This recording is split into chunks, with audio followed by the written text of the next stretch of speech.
There's Mark Taylor, who's just caught magnificently. He's taken 3 catches again today. 4 in the first innings in Barbados. That gives him 7.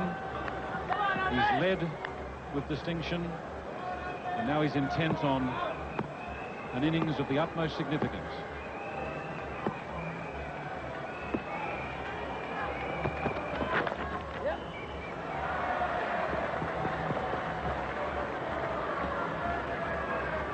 He's underway.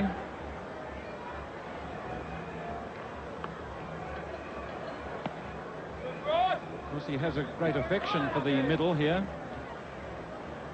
Just 2 years, Taylor, or the 2 times he's been here, batted for over 11 hours. And of course, he can give plenty of tips to this young man who has to do the work with him.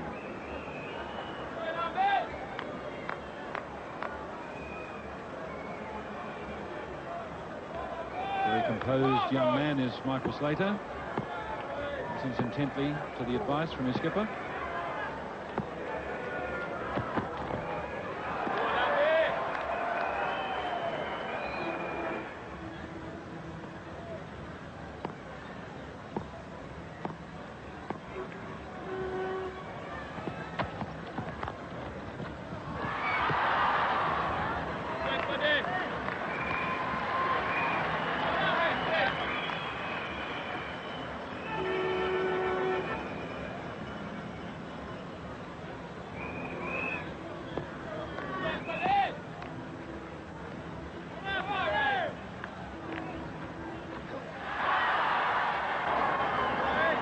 One has made contact.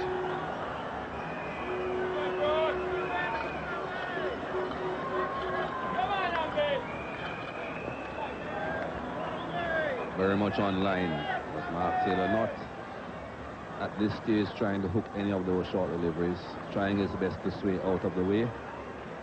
Didn't quite make it out of the way of that short one, but not playing the same shot that he did when he got himself out.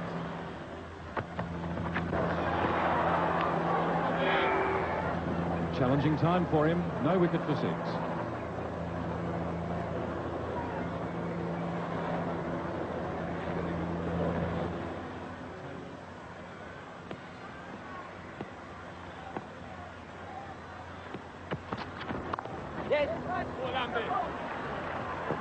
fact, he can just get over this one and guide it through the gully to the unprotected 3rd man area.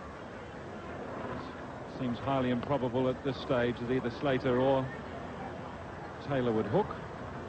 Of course, that was said just before lunch in the Australian first innings. It was improbable that either Slater or Taylor would hook. And of course, Taylor did, was caught, and it changed the mood of the proceedings.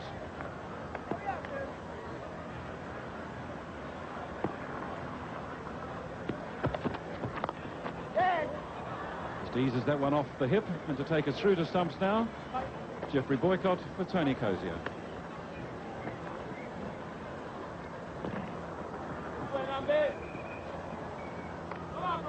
Change over time for the left-hander. Taylor comes in for the strike. And really a big ask now for the West Indies fast bowlers to once again try and pull their team back into the advantageous position in this match. So frequently the West Indies batsmen have let them down. It's been up to the bowlers to pull things back, and once again such a situation has developed today.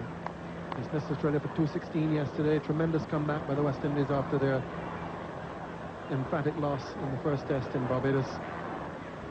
And the batsmen letting them down when they had a very good platform today. 162 for 2 at the first drinks break after the lunch interval.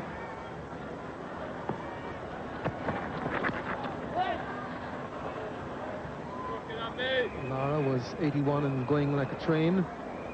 And then the West Indies, from that stage, lost their last 8 wickets for 98. Oh.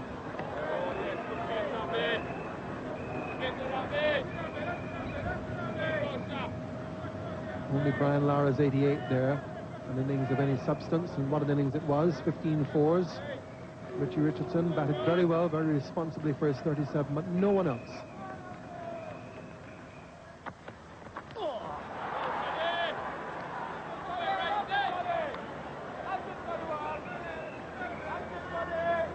Took the blow there. But as you would say, Jeffrey, what's a few knocks? Once your wicket is intact. Yeah, it is not out.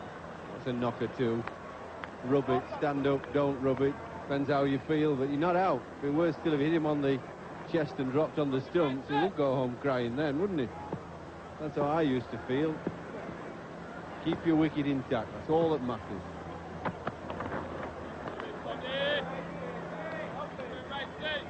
You take somebody like Brian Close, that very famous match at Lords when Hall and Griffiths were bowling fast.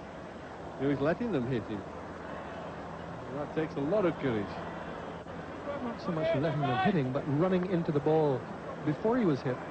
That was the thing. He was hitting the ball rather than vice versa. What you call chesting them off.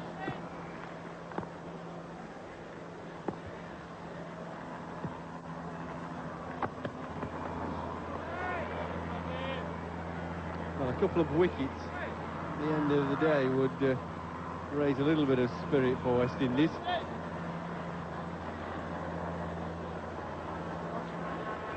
I think from the other point of view, if Australia could finish the day off, no wickets down, say 20 on the board, they would think that they've had a really, really good cricket day.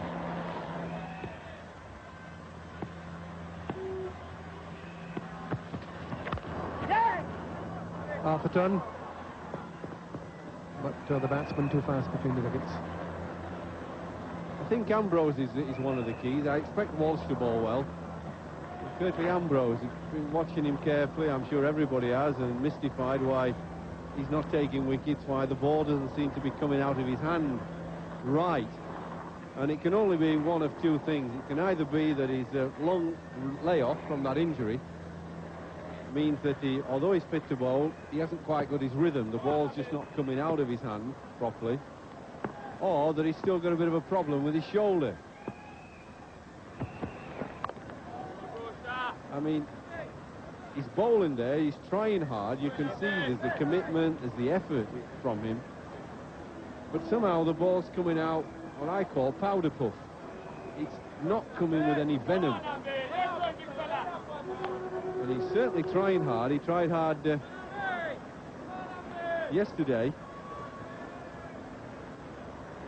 But it just isn't there somehow. It's like a batsman who feels, well, I'm not batting well, but I'm not batting great. And it's same with his bowling.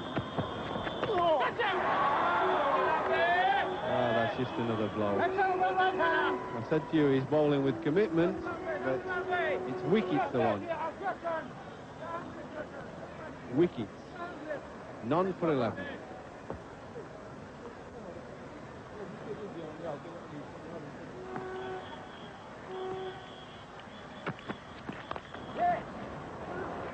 There'll be two here, and perhaps even three. They run very quickly between the wickets. Taylor is anxious for the third, but he won't get it. Adams after it. And collecting at the bowler's end. Return from Arthurton.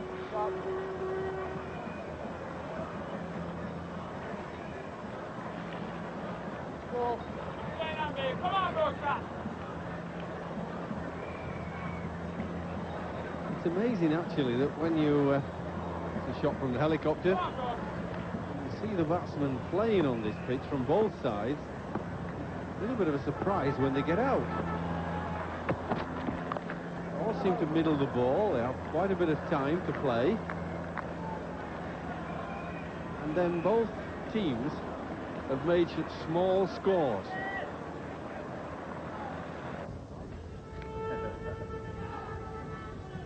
Good morning to you and good morning everyone, wherever you may be watching.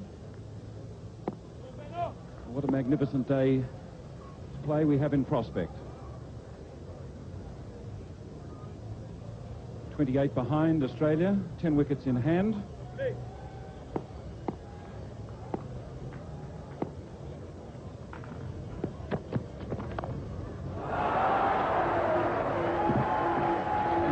to greet the morning. And a good morning to Michael Holding. Good morning, Mike. Good morning to the viewers around the Caribbean and Australia as well.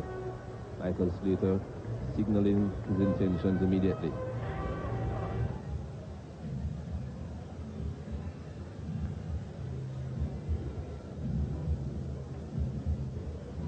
Loves to play that shot. He got inside it, got over it.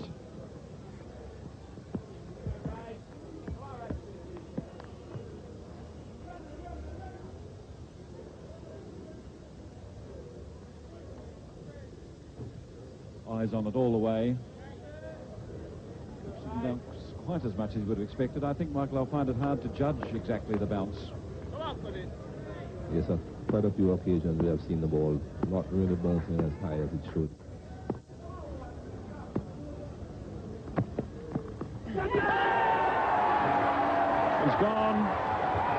As was in the first innings against Ambrose, he was tempted. This time from Walsh, he was tempted. And this time it was Junior Murray who's taken the catch. So Taylor is gone. Very good short ball this from Court de Walsh, pitching outside the leg stump, but it came back in at Mark Taylor. He had resisted that shot all afternoon yesterday. This morning, not so. Junior Murray takes the catch. It's 1 for 22 Australia.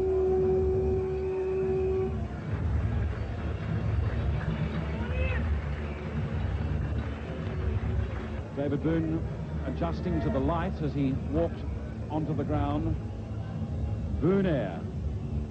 Fly the chunky skies. Well, he was certainly airborne yesterday to take that magnificent catch to get rid of Brian Lara.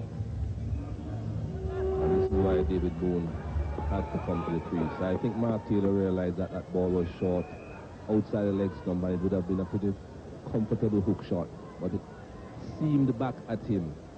And once that ball changes direction and you have already made up your mind exactly what you want to do, you can't change. Court de Walsh elated as usual.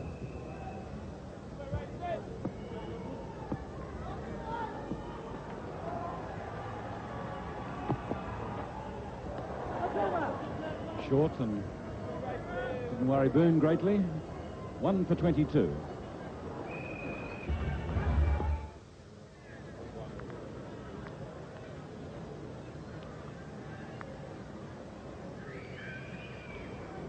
Shepherd looking pensive.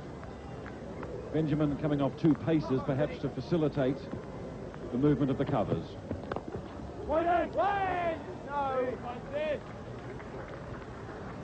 Shepherd and Buckner gesticulating to each other, and off they go. And Winston Benjamin, I think, using his local knowledge then as an Antiguan, I think he knew what was in store. He came off his short run there to hurry proceedings and to facilitate.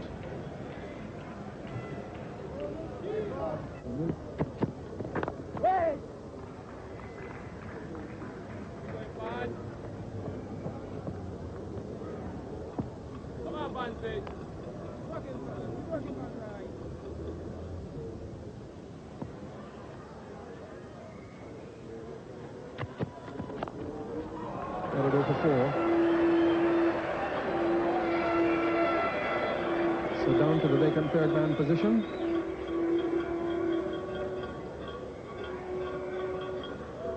No third man in place, and David Boone does play those shots very well. Just opening the face of the bat and guiding it between 2 slips and the gully. Very big gap there. Change of helmet, I think. Just have the face guard. And maybe just a change of gloves. Past the diving outfield. Outfield has been slowed up by the rain which has fallen on it, and the ball won't have the legs to carry all the way, so they'll just have the 3. Good stroke. One of David Boone's favorite strokes. This one going in front of square on this occasion. David Boone is not a batsman that comes forward too often. With his stature, he tends to stand on his back foot and play shots like that regularly.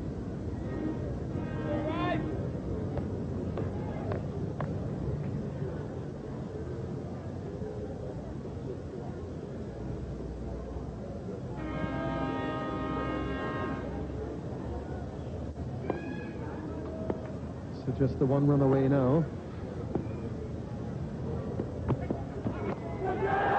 Beautifully caught, magnificently taken.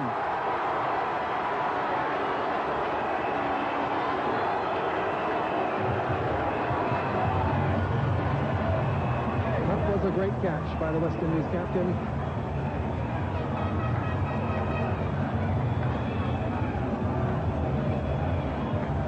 Well, that is the type of catching that we used to see Richard Richardson do in the slip cordon.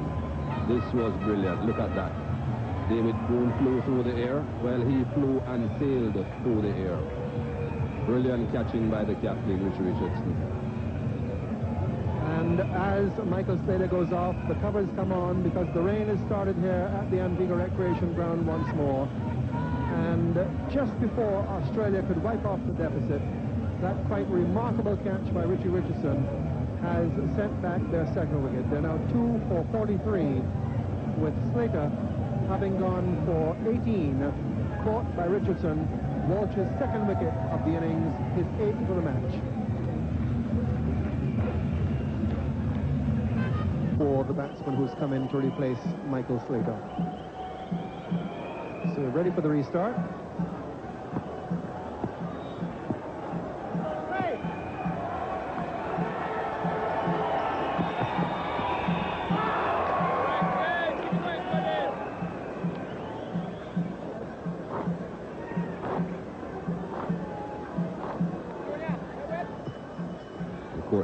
Walsh adopted similar tactics in the first innings to Mark Waugh.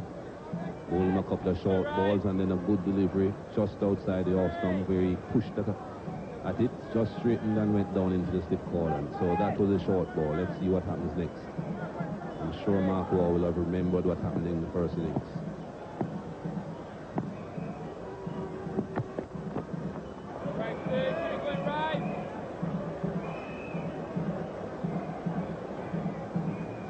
Shepherd just signaling that was the one above the shoulder. And those are the two short balls, similar to the first inning. Perhaps that short ball wasn't as effective or wasn't as on line as the bounce that he bowled in the first inning.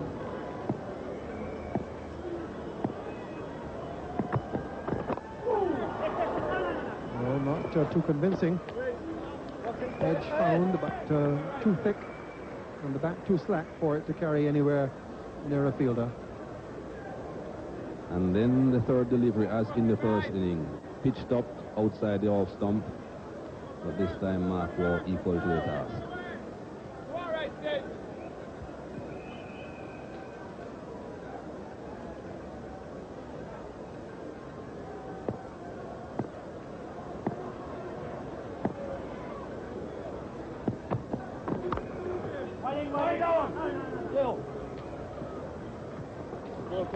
So the end of another wicket taking over, interrupted by the weather. For Courtney Walsh, it's 2 for 43.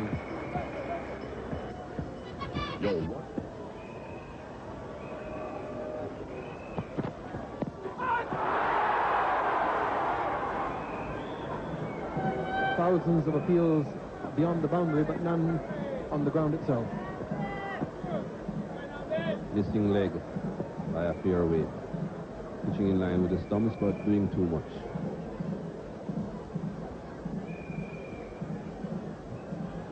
Kurt Ambrose now finding himself having to bowl from the Factory Road end, an end that he doesn't bowl a lot of his overs here in Antigua from.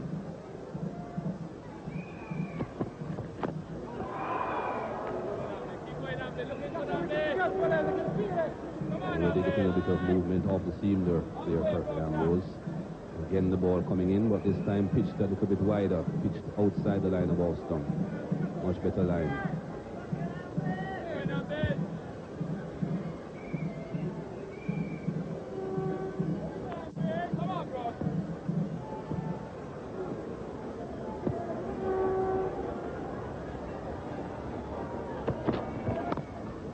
Right on. You mentioned the beneficial effect on the fast bowlers of managing to have lengthy breaks before coming back out, and it's to their advantage. what effect would the little moisture have had on the pitch? And the moisture, of course, in the atmosphere as well. Well, I don't think the moisture on the pitch would have too much of an effect, really, because that pitch was very, very dry. And any sprinkling that it got would suitably absorb into the pitch. So I don't think it would have really freshened up the pitch or done anything like that. The atmosphere, certainly, a much heavier atmosphere, and certainly the heavier the atmosphere, the more the ball should do through the air. We haven't seen the ball swing around too much here, because most West Indian fast bowlers don't really swing the ball a great deal. They depend more on the ball hitting the seam and deviating off the seam.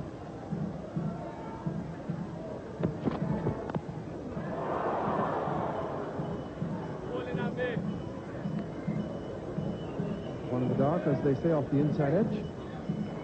But that brings Australia level now. David Boone really playing a long way away from his body there.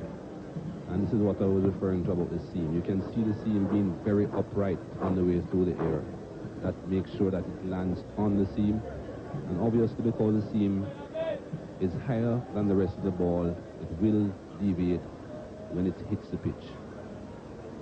And the direction in which it deviates depends, of course, on the direction in which the seam is tilted when it's released from the fingers.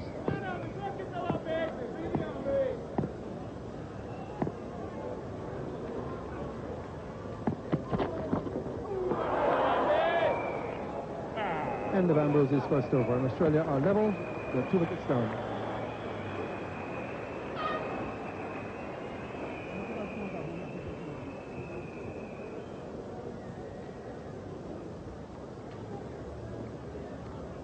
So, gripping test match they've watched. Low scoring. And I'm sure that they can anticipate some more intense cricket over the next few days.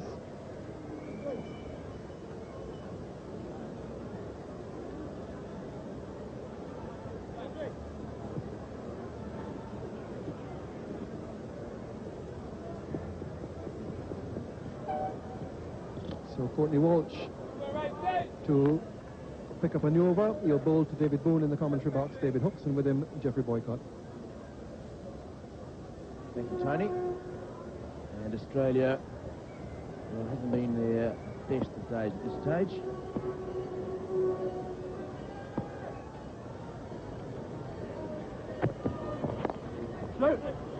Tucked away for a couple of David Boone. And Geoffrey, a tough time for batsmen against the new ball, or newish ball, going on and off the ground, dull, not a good seeing day. The bowlers are fresh, they get a bit of a spell. Not an easy time for batsmen. No, that's what us opening batsmen have all the time. You have it easy down the order where you batted. I think it's just an absorbing test match, which is nice about it. It's a contest between bat and ball, whoever's bowling, whoever's batting, whichever side. Yes. Lovely timer of the ball and placer of the ball on that shot, David Boone. That's causing some problems, though, with the bat angled at times early in his innings. He's dragged the ball on a number of occasions during his career.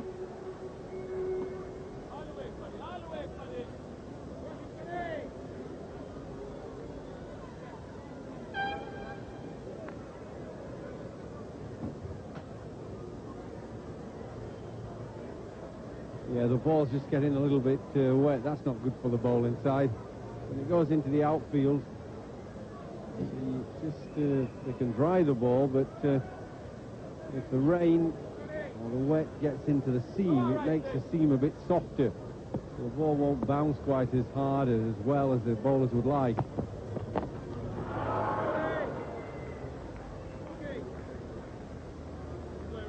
Yes, batsmen always like to see it go down to that position along the ground, pick up the moisture, and just soften the seam.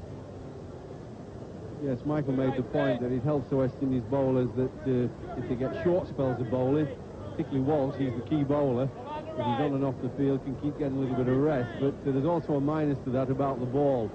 It won't keep its shine as well. It'll get a little bit softer, keep its hardness. Well, there's always a plus and a minus to everything.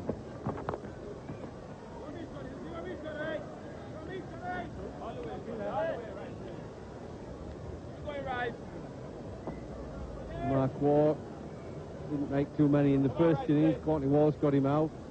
A little bit, well, you would say tentative outside off stump. One of those shots where we all get drawn into at times. Good line and length from Walsh. Well, he's hit that pretty well. And in fact, it's over the top. Just flickered it inside and hooked it on its way. But I don't think Courtney Walsh was too displeased that Mark Waugh was playing that shot. No, I was thinking the same as well. He got it off the meat of the bat, went flying quite quickly. We've mentioned before, the boundaries aren't too large here. In fact, at certain areas, they're quite short. That fine leg is not very big at all. But if I was Courtney Walsh, yes, I think I'll be giving Mark Waugh a couple more, a bit quicker too. Well, Mark Waugh has lost that completely. They've appealed for LBW. And Courtney Walsh apologising to Mark Waugh, but I dare suggest that Jeffrey that Mark just lost that completely. Yeah, I think he lost it, and also it slipped out of Courtney Walsh's hand. I was mentioning about the ball gets slippy, gets a little wet because it goes in the outfield. David Shepherd calling that a no ball. Because of the height, full toss. That's the new law. There it is. Hit him. It's quite nasty. You're not expecting it as a batsman. But Courtney Walsh very quickly put his hand up, apologised. It did slip. He certainly wasn't doing it intentionally. His reaction was very quick. It doesn't help Mark Waugh in so much there's quite a bit of pain there.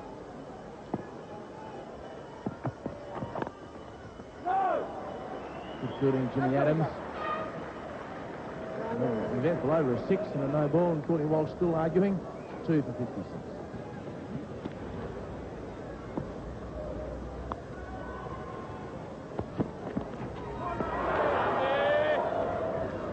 Well, that ball didn't do too much. It kept a little bit low, maybe. Didn't carry too well to the keeper, but what's moved off the seam fairly straight. He just came across it late, Davy Boone. Never quite got across to it. He was late getting there with the feet.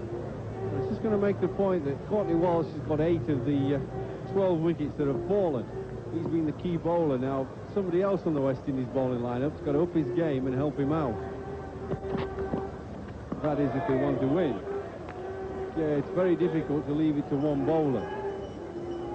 I mean, if Courtney Walsh never got another wicket, he's done his lot for this test match with 8 wickets. He never got another one this test match. He's been the key bowler, but somebody like Ambrose, who's bowling now, he's never quite found his true rhythm. He's never really got into the game in Barbados or here. Somebody's got to get warmed up. Somebody's got to get a bit of fire in the belly and start knocking 1 or 2 Australians over.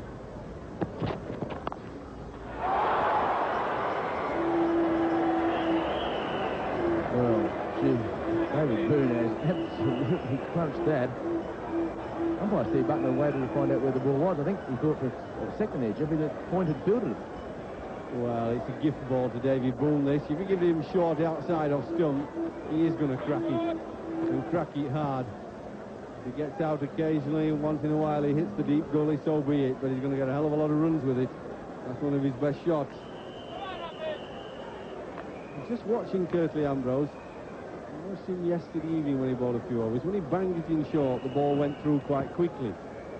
But it's when he pitches it up on his normal length, there doesn't seem to be any power there. That's where he's got to bowl. That's his length. And he needs to be bowling that length with a little bit more zip into it. And it's something's wrong, and he'll be frustrated and irritated because he's a great competitor, he's Curtly. But most of his wickets he's got through bowling length, as Curtly Ambrose. Doesn't get people out too much with bowling bounces. He's setting the second man back here for David Boone. He's asked for, there he is, you see, he's asked for it. He's asked for the man.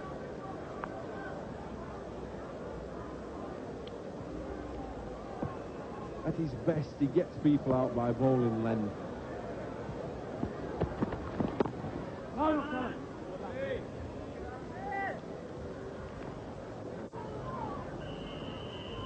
Have a look at this shot from David Byrne. The ball was in the air for a while. It went for 4 at 100 miles an hour.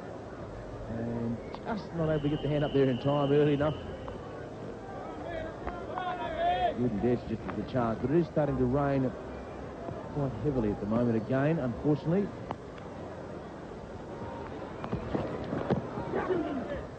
Lunging forward, falling forward, trying to force it on the onside. The umpires, I think, will in fact decide to go from the ground. Yes, they have. The umpires have called for the covers.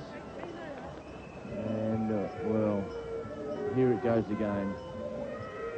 Rather more substantial than the previous shower, and the umpires decided to take an early tee, with Australia 60 for 2 in their second innings, a lead of just 16.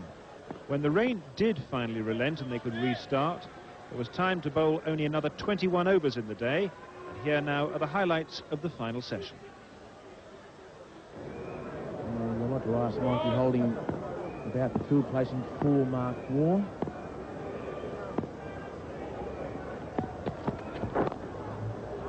Lovely shot. You can't bowl on the pads of Mark Waugh. And the ball holding up to the slow outfield. The Australians won't mind the ball racing across the turf. Hopefully picking up a bit of moisture. Mikey, the field with Mark Waugh on strike. Well, at the moment, of course, we've got 3, so there are 2 men out for the David Byrne. And I think perhaps they are thinking that David Boone is more liable to hook at the ball than Mark Waugh. So for David Boone, there are 2 men out behind square.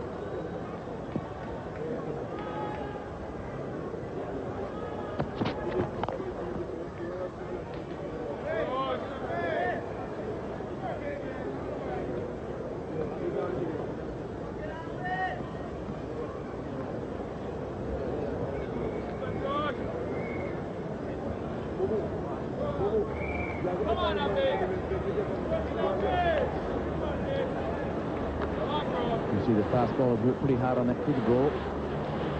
Can retain some of the sheen. Sun shining brightly at last.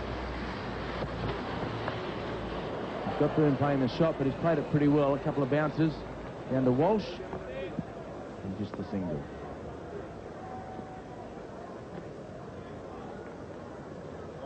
Yes, David Boone really playing that shot very well. Look at the wrist roll over that ball. Hitting it right down into the ground. And now that's Winston Benjamin coming back in from the deep backward square leg boundary into leg gully, I presume. Still on his way in.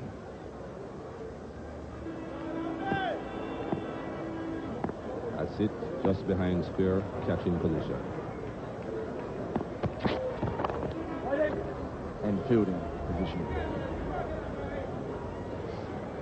I'm not too sure if that's why he's been placed there for the flick of the hip. I think perhaps they are thinking that Mark Waugh might push the ball off his body, bit of a loop to that man at backwards square there, that leg gully.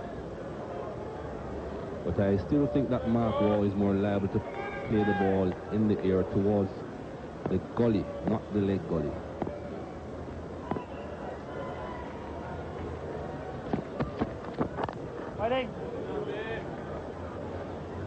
As you remember, in the first innings, he was caught in the slip region with a ball pitching just about outside our stump, ended up down there. I would think that if they were to bowl short at Mark Waugh, he would be tending to push the ball in that direction for sure, and not looking to lob it on the onside, unless of course it's directly in line with his body.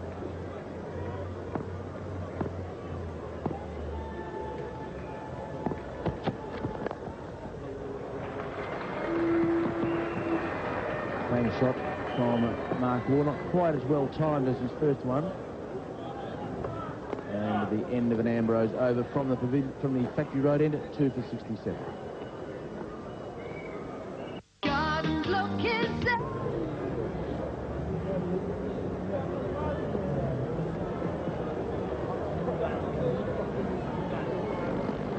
Chippy Standard, where it all happens, $45 US. And most people you can see there have got their money's worth in entertainment and in rum punch.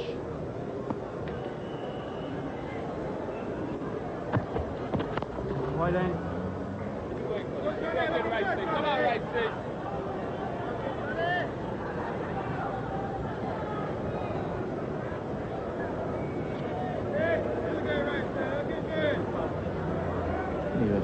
Plenty of Australian tourists have come here for this match, and many staying on for the next test match in Trinidad.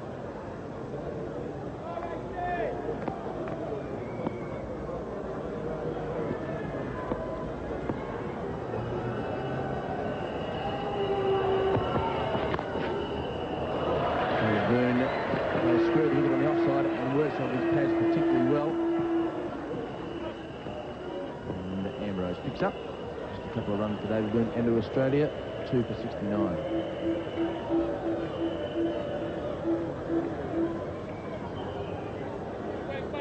Courtney Walsh attempting full length delivery to David Boone. Got him out in the first innings with the ball almost on Yorker length. That hit his pad and then ricocheted onto the off stump.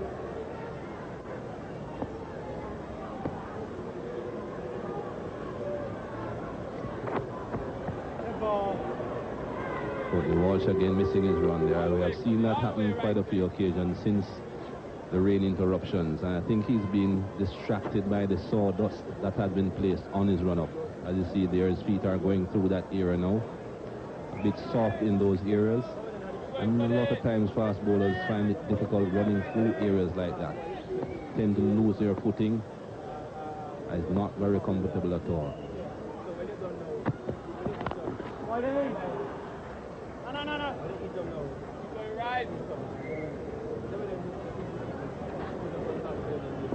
Courtney Walsh redoing his run-up there, Michael. Is he a shorter run-up as well as his normal run-up? Yes, he actually has two run-ups, and that's the second one that he's marking out there, starting just about in the soft area. And you can see it's been giving him a bit of trouble. He doesn't really want to be coming through that area. Whenever you're running into bowl, you always want to be able to concentrate only on where you're going to be pitching the ball. You don't want to be worrying about your run-up. And with him thinking about the run-up, obviously he's not going to be as effective bowling. You need to be concentrating solely on where you want to pitch the ball. Yep. Lovely placement past the left hand of Adams at bat pad. And easy too. And very important for Australia that, one, they don't lose any more wickets this evening. And secondly, the scoring rate just ticks over as well. Plenty of time left in the match for a result. But you need to have something on the scoreboard to show for any wickets that you may lose over the next few hours. And occupancy of the crease is important, but scoring becomes very, very important when you're just trying to get to a stage where the opposition has to chase a reasonable total. Byrne's favourite shot. That's a bit wide for him.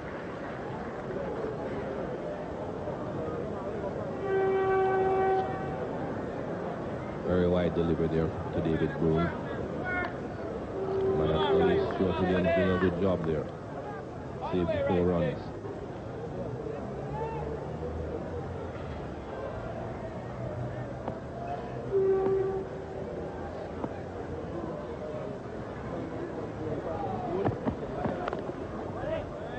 That's over. End of another over, 2 for 71. Next, plenty of speculation around the traps. Steve Waugh should go back to his number 6 spot, where he's played so wonderfully well over the years. 2 reasons. One, that he bats very well with Healy. And it's Steve Waugh nominated there at number 5. People thinking that perhaps he should go to 6.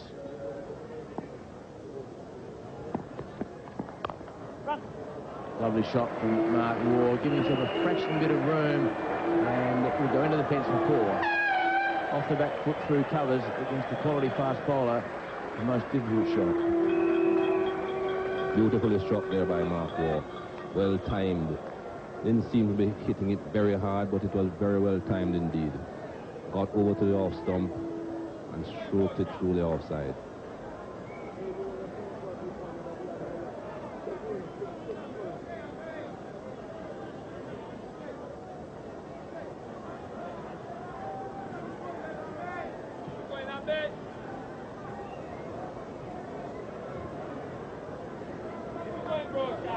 Certainly been very aggressive since he's been at the crease, Mark Waugh. And we'll see another man going to backwards square leg. So 2 behind square leg for the hook shot.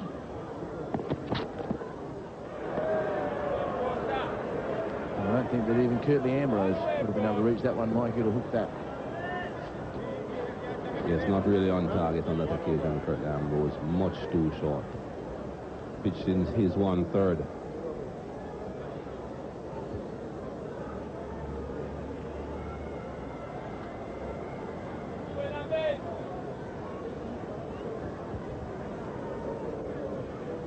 Steve Waugh listed to come in next.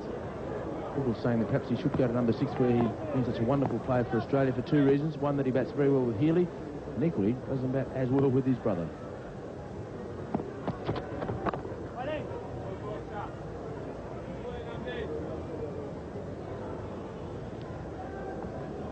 Steve Waugh. I assume the players have a better view out onto the ground than we do, having into their change rooms, Mikey.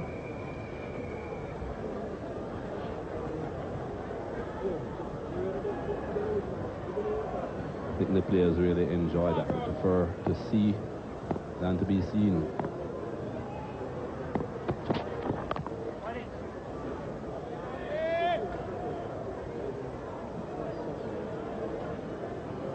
Well, Mark Waugh, having spent a bit more time at the crease in this inning, seems a lot more comfortable.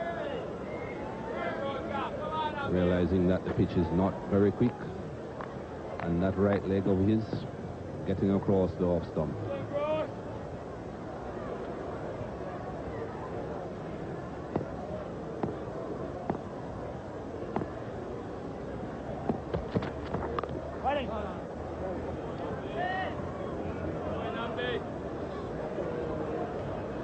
A lot of effort from Ambrose there, Mikey, for no reward at the other end. Waist high.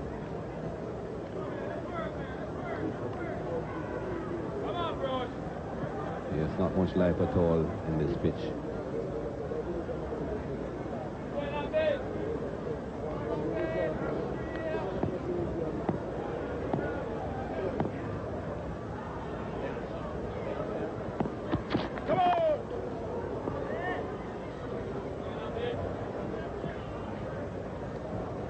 No ball. The scoreboard continues to tick for the Australians. A long way over the big fella.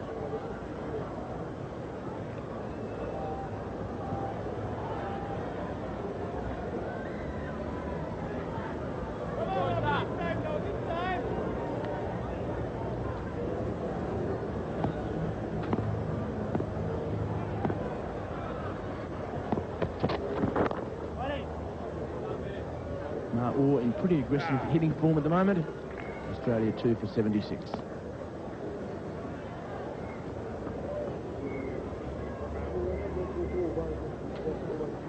Big fella, 9 overs, none for 25. Would really dearly love to take it up a cog or two.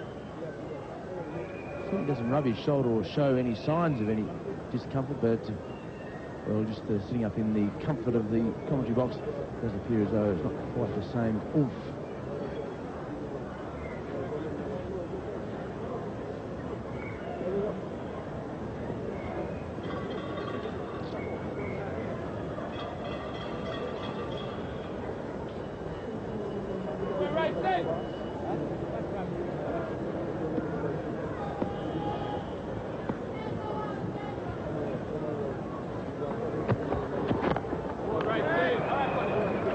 Bowled Walsh into the old-fashioned block hole.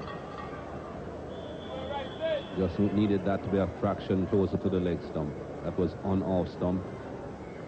A little bit easier for the batsman to come down on those Yorker length deliveries on the off stump. But when it's in line with leg stump, when they have to think about moving their toes out of the way before bringing the bat down, a little bit more difficult.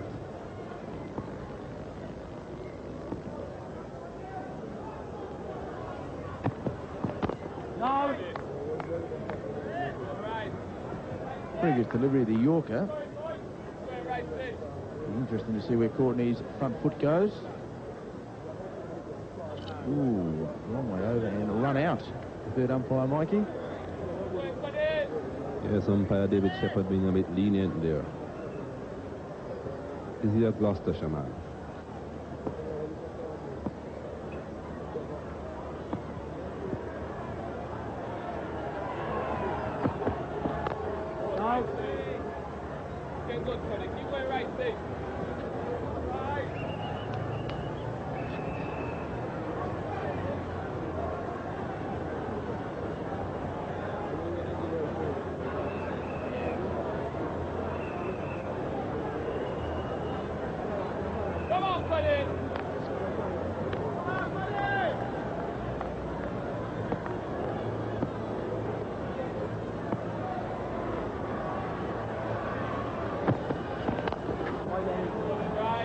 All the interruptions with the rain on and off the ground, a very humid day here in Antigua, very sticky, and plenty of people fanning themselves.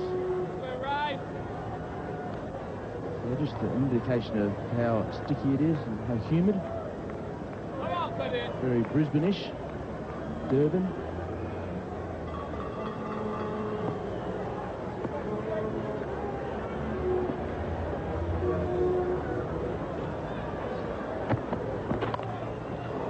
Boone, not where he wanted it necessarily to go, or a little bit finer than where he thought, but we'll take the result anyway.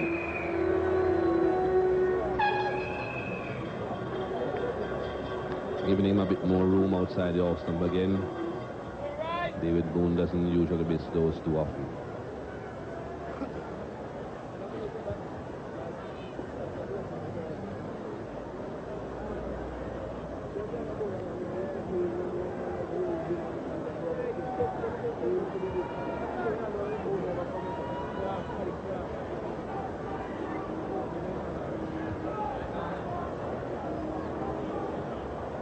Well, that's the life. All you need is some grapes and a glass of Pimm's. The end of the Ambrose over. Dave Boone gets rid of some perspiration. Australia 2 for 80. Stage at the other end to try and finish the night out with Ambrose and Walsh sharing one end. I think that was the original plan from Richard Richardson. Vincent Benjamin, as you remember, opened the attack this morning with Courtney Walsh, rather. And I think that they were planning to have Courtney Walsh and Courtney Ambrose operating from the same end, the Viv Richards Pavilion end. But with all the interruptions,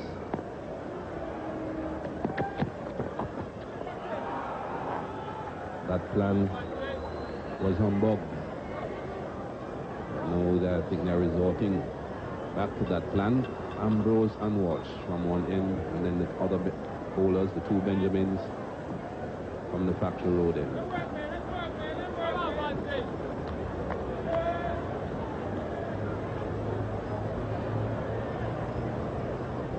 Ambrose and Walsh.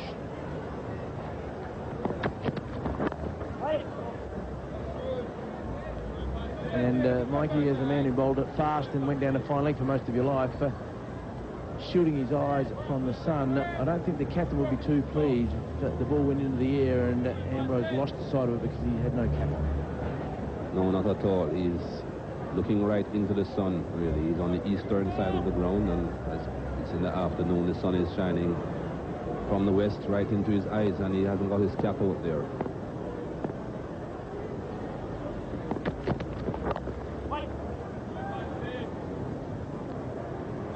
And I think as soon as he realized that he was going to be sent down into that backward square position to field, he should have at least borrowed somebody else's cap if he didn't take it out onto the field, because it's always so important to make sure that you have got the necessary equipment to do the job. I don't think Winston Benjamin would be too pleased with his countryman if he was to drop a catch down there and blame it on the sun.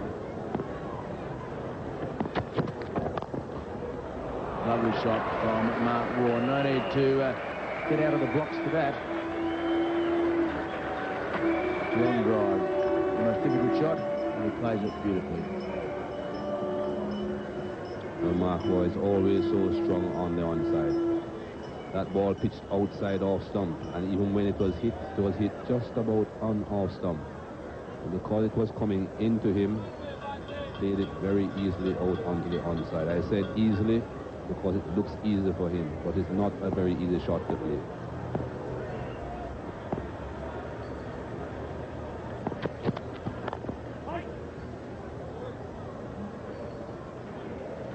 Most players, the general rule, you aim at the off stump, Michael, but with Mark Waugh in hitting form as he is at the moment, trying to score, trying to be positive, you really can afford to be even as much as 6 inches outside the off stump, because off stump, one in the ground, and Mark Waugh really is just somewhere between middle and leg.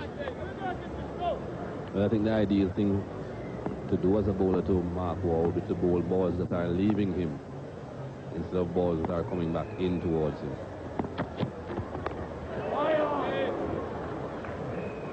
That's what they try to do to Mark Waugh, try and force him away from the line of the ball. Australia 2 for 84.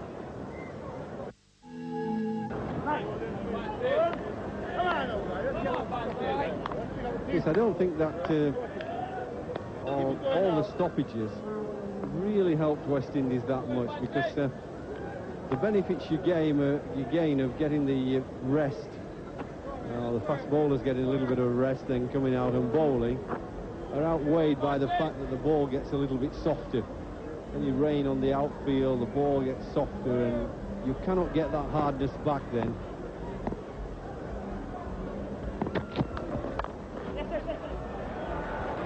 After it.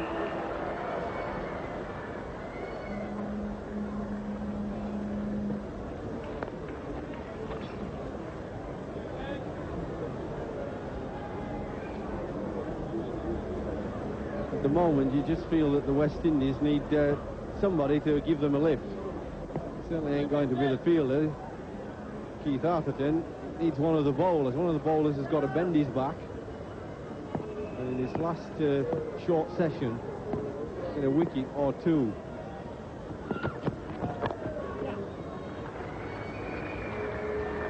Because just looking from the side, as an observer, batting looks fairly comfortable to me. They've now added 50, in fact. And they haven't had many alarms. So this is a welcome partnership for Australia, losing both openers at 43, or 5:43, I should say. As Mark Taylor went early, he went to 22 and then stayed here at 43. So a very welcome partnership of 50. The deficit in first innings was 44.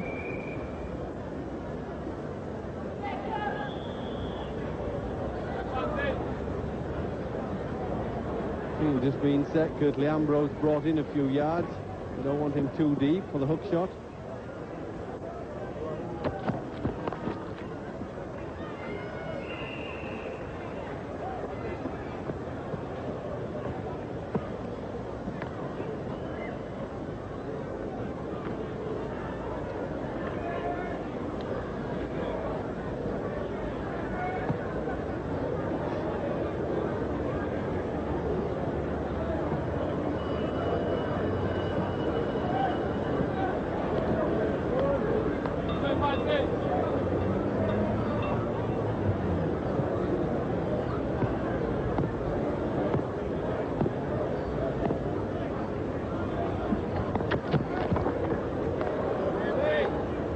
That's the sort of pace you want.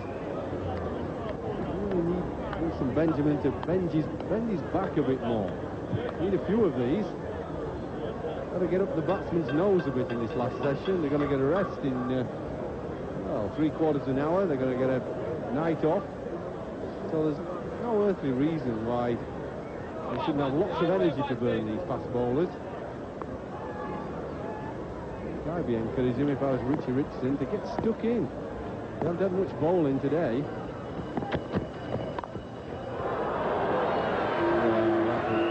Really poor delivery, wide. It's followed by one really good ball in the over, and the rest were very ordinary. 2 for 98. Coming soon.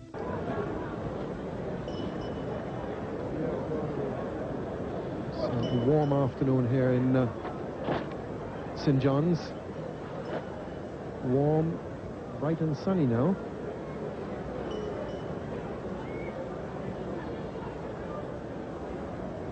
Discussion now. Richie Richardson really involved in things in this match. He received a lot of criticism in the last match from those who felt that he wasn't involved enough. Perhaps he just needed that match to come back into the leadership of the West Indies team, as having had that long layoff. But he has seemed very involved here.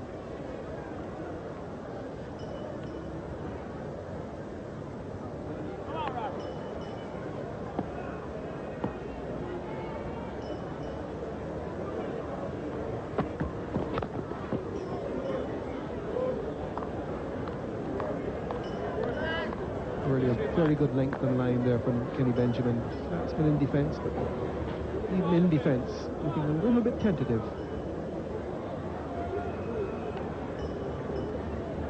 Boone very solid. Everything in behind it.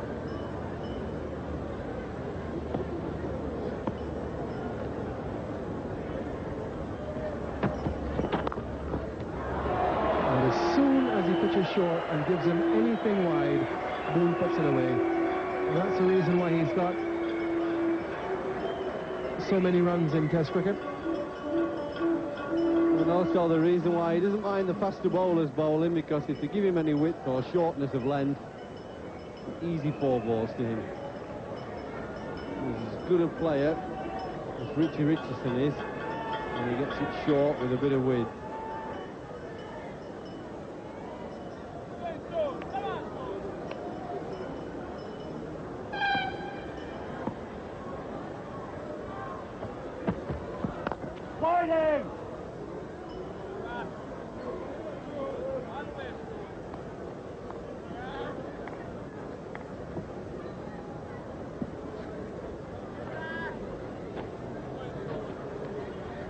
David Boone here in his 99th Test match.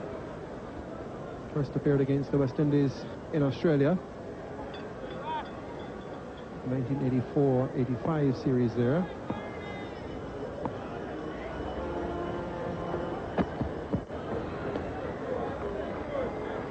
He's gone in so many positions in the Australian team. Started in the middle order down at 6 and 5 in that area. Then moved up. Opened the batting for some time and is now settled into the number 3 position.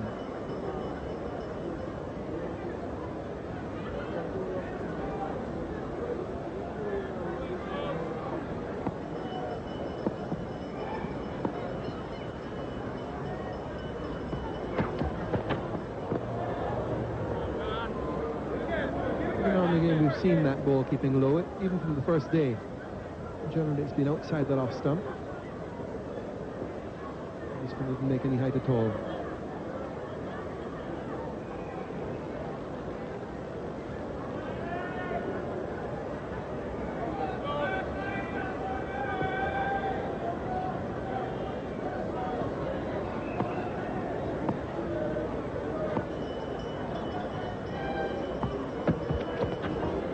That's over. And with the over, 2 for 108.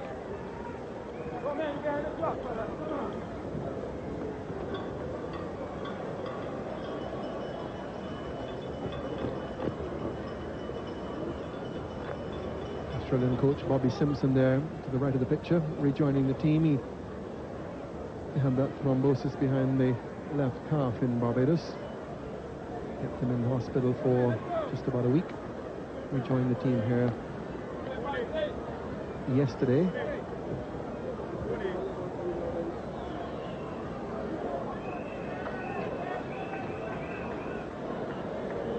Good to see Bobby Simpson back with his team. He says he feels in very good shape. Good treatment in Barbados in the Queen Elizabeth Hospital there. And back with his team now after that thrombosis, which had him there in hospital for some time.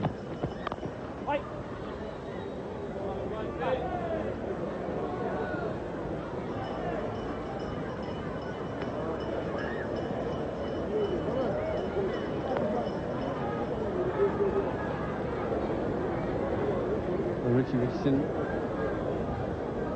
still continuing with Winston Benjamin. Winston going around the wicket. It'll be an interesting contest this, because Mark Waugh's not a batsman to hang around. He's looking to play shots.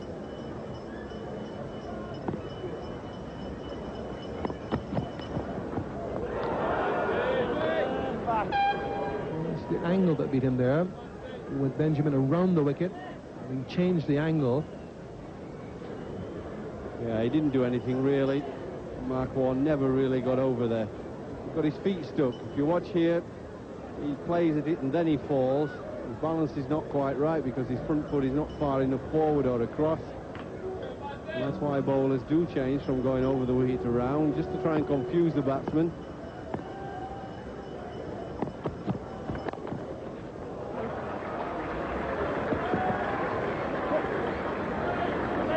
Plenty of empty spaces out there. Ambrose can't prevent the third.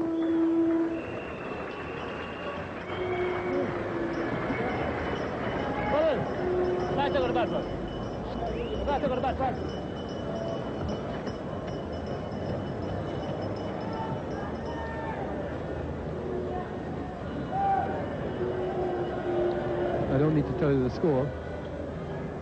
Just have a look at the umpire shepherd. Whether it's 111 or 222. One of those scores all the same digits. Multiples of 3. He'll be hopping around until it moves off that score. Some strange quirk, some strange superstition of his.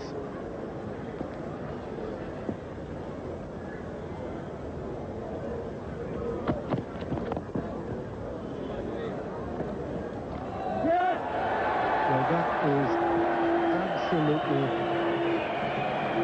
schoolyard cricket.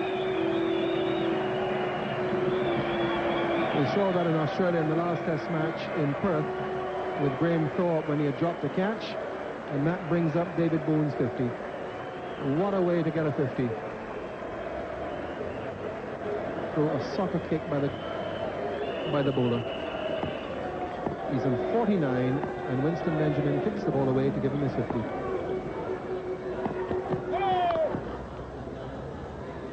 Now, Steve Bucknor would have signalled that, I would imagine, because it was a back foot no ball. He might have just gone out of the box. He's around the wicket. Yes, that's right.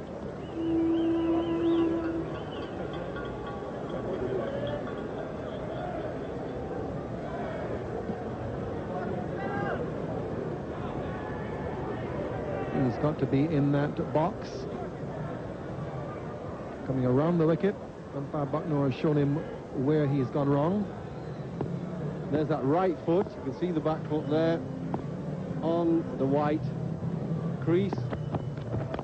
Right. Up.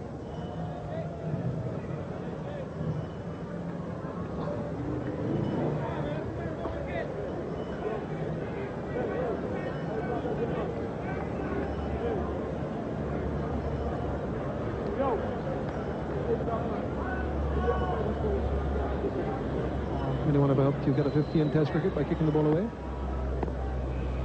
Well, it was crazy cricket, that. Just petulant schoolboy stuff. Yeah, I would think that shot just about says to Richie Richardson, he's going to give Winston Benjamin a rest. 2 for 117.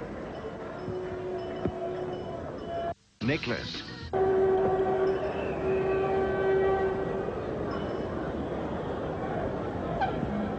Still muddy from the rain we had today. And bowlers picking up the mud in those spikes. Winston Benjamin's second spell here, 25 runs from his 5 overs.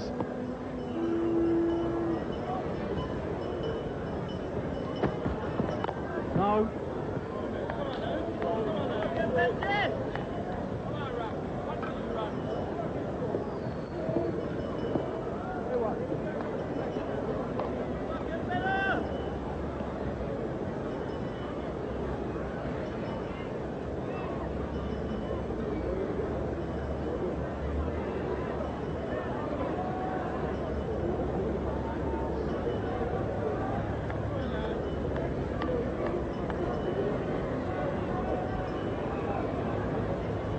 That's the overs remaining, but I am puzzled by Courtney Walsh not bowling. The last time he bowled, and he's been the most successful bowler, was 215.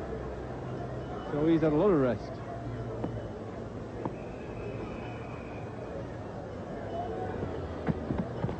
Waiting! Allowing Winston Benjamin to keep bowling, I felt that he was bowling the batsman in, not bowling him out. Courtney Walsh just looks as if he might get a wicket. He's your most successful bowler.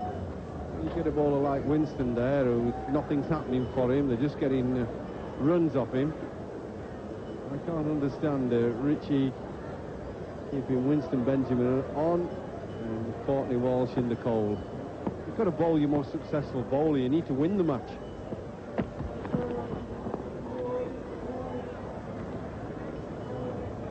It doesn't matter if you bowl Courtney Walsh into the ground as long as he wins the game. Somebody has to get wickets.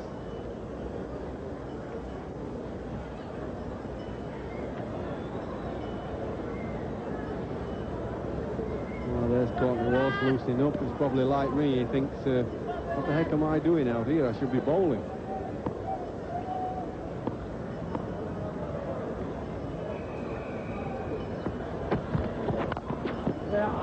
Great shot.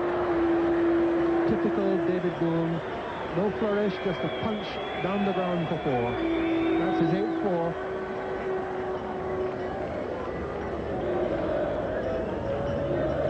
He's in pretty good touches, David Boone. The simplicity of movement, lovely straight follow through, back comes down straight, left elbow up high. One of the problems is, you know, that when you bring back Courtney Walsh at some stage, if you bring him back too late, as I think West Indies are doing now, the batsmen are set. Boone is in, playing very well, not out 54.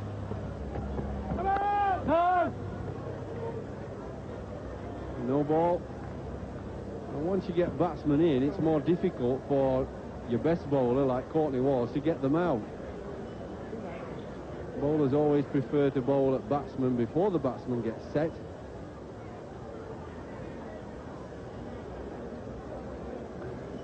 I must say, the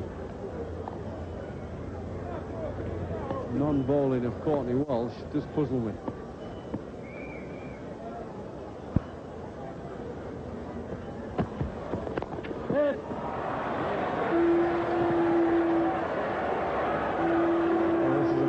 But it won't go all the way. But it gains them 3 all the same. And this partnership really now looking in full command for Australia. Courtney Walsh there in that chase. He's just had the 3 overs since the resumption. And after this, just 6 to go. So even if he is brought back, he'll only have 3. Which will be 82. As the match continues to fluctuate, get the feeling that it hasn't tilted its balance for the last time.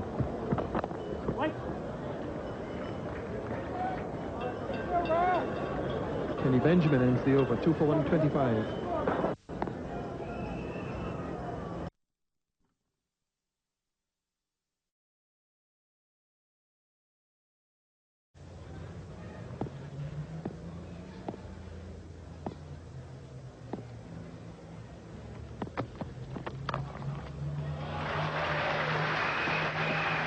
Shorts and over the top of it.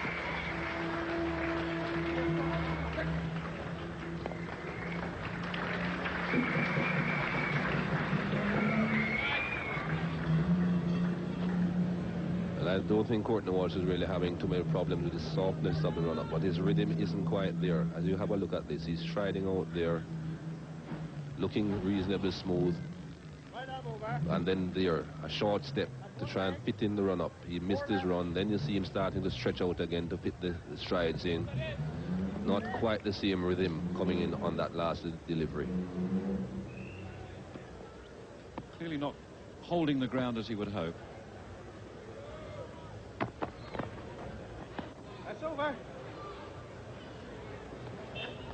It's 2 for 140.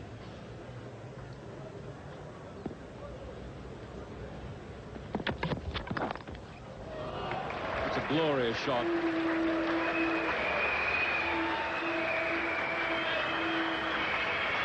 That's his 15.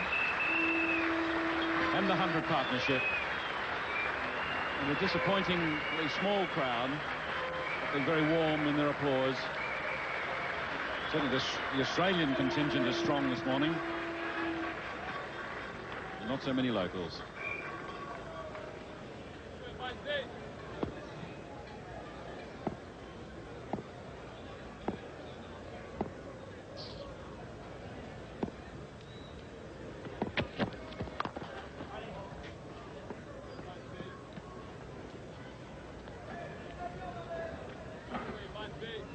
Richardson is the fielding.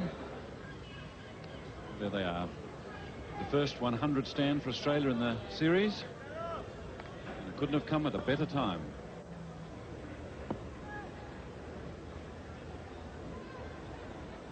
It's a better effort. That was a pretty good ball from Winston Benjamin.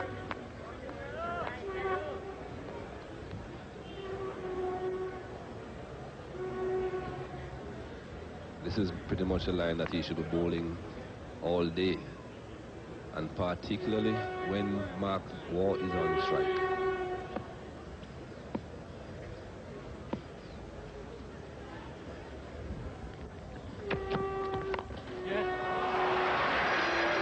Very handsome offering from David Boone.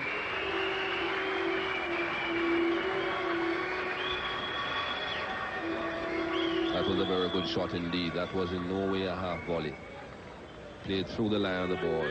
As you can see, there's certainly no way a half volley. And reasonably wide as well, but David Boone is in good touch. Just played through the line and placed it beautifully through the offside.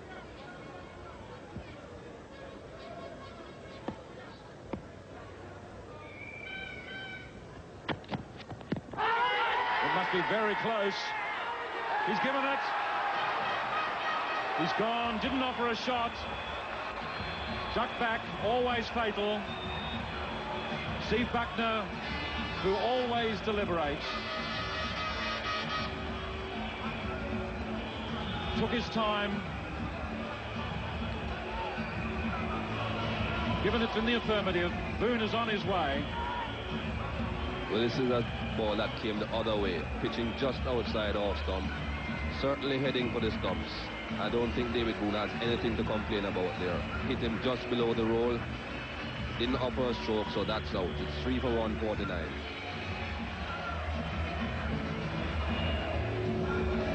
Up goes David Rudder's anthem, Rally Around the West Indies. And they've rallied this morning.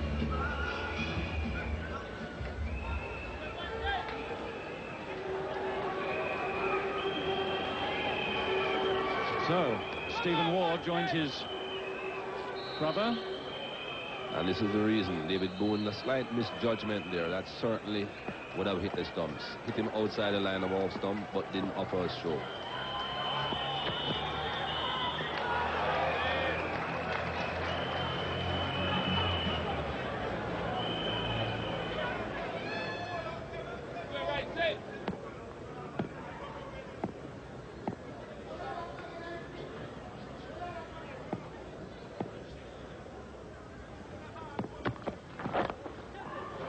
Where it had to be, of course, but not quite that full. Never bowl there to Mark Waugh. So strong off his pads. 150 up, it's 3 for 151.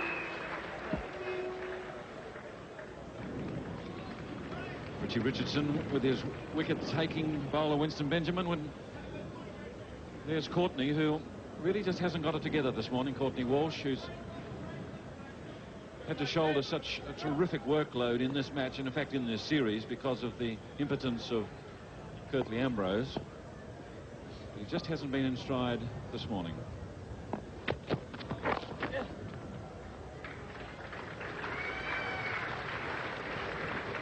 Well, that gets Steve Waugh off the dreaded 0.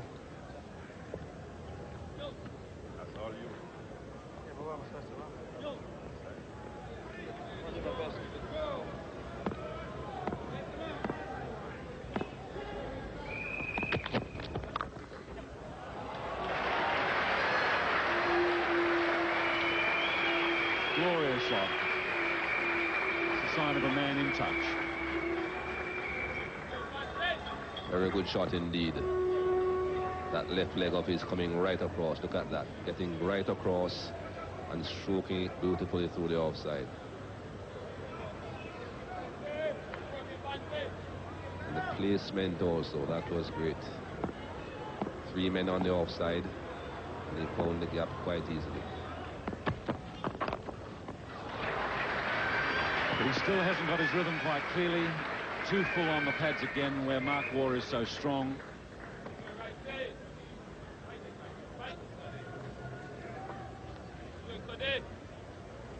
Yes, you can watch Courtney Walsh running in, and you'll realize that he's not running in fluently. There he is striding out at the moment, seemingly striding out. Look at that short step, and then a lot of short steps, then stretching out now to fit the run-up in.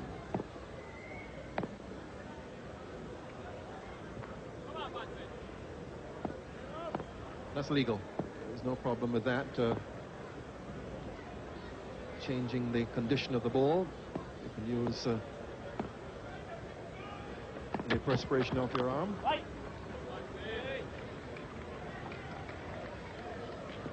Winston Benjamin with a good spell here this morning. Of course, it's your first time against the West Indies attack, Michael, and I suppose you may be a little bit surprised that Curtly Ambrose hasn't struck yet, so to speak. Yeah, it's hard to work out how Richardson's utilising him at the moment, really. I think he's being certainly under-bowled, and you ask the question as to whether he's still injured. Beautiful delivery. Perfect Yorker.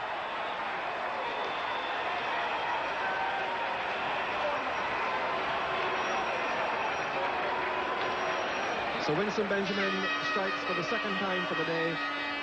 Almost unplayable delivery to get rid of a batsman who was very well set.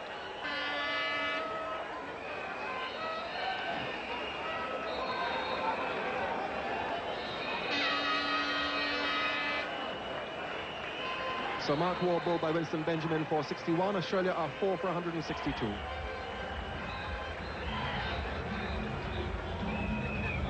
Gravy in his nurse's outfit today. One which I'm sure Mark Waugh will remember from the 1991 Test match here. But in that 1991 Test match, Mark Waugh got to 50. He ran onto the ground to congratulate him in his nurse's outfit. He was very quickly out. So Greg Blewett comes in to join Steve Waugh, two relatively new batsmen at the wicket, and Winston Benjamin's Yorker. How do you play these, Michael? Yeah, it was a great delivery. It was certainly right up there, and Mark a little bit late on it, got under the bat. But that's a big blow for us because Mark was looking set, and as in the first test, we had 3 guys, reach half centuries and not going to make 100. And that's Bernie and Mark out for good 60s this morning, and it's a shame not to see one of those guys go on. So this partnership coming up now between Steve and Greg is so important for us to get that lead we're after.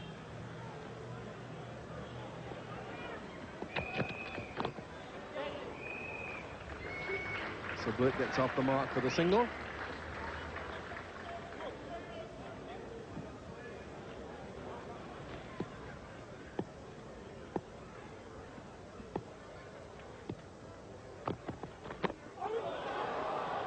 Well, he thought he was through. Not quite. Louis just jammed down on that one at the last moment.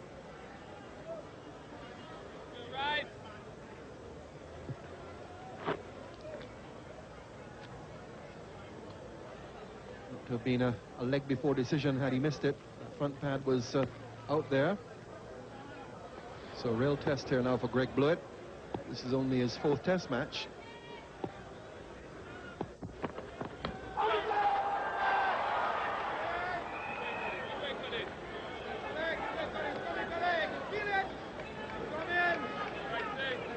Has looked a little bit uncertain. He did in the first innings in Barbados as well.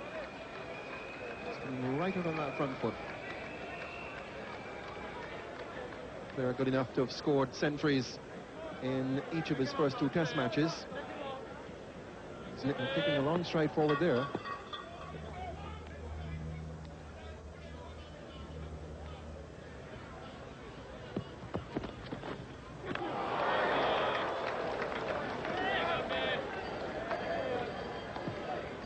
Good line here by Ambrose, just holding it outside off stump and very close to an edge there from Steve.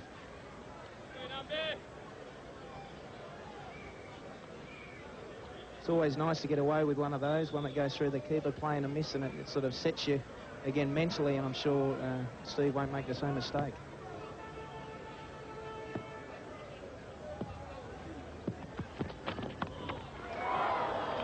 Well, he's played and missed at one. He's found the edge. This one kept low.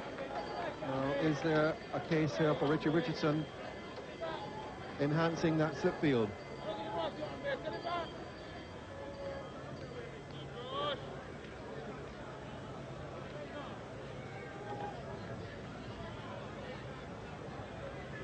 They've just kept on low.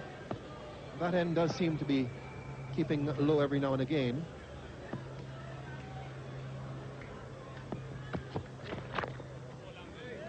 So Curtly Ambrose begins with a very good maiden over, and it's 4 for 166.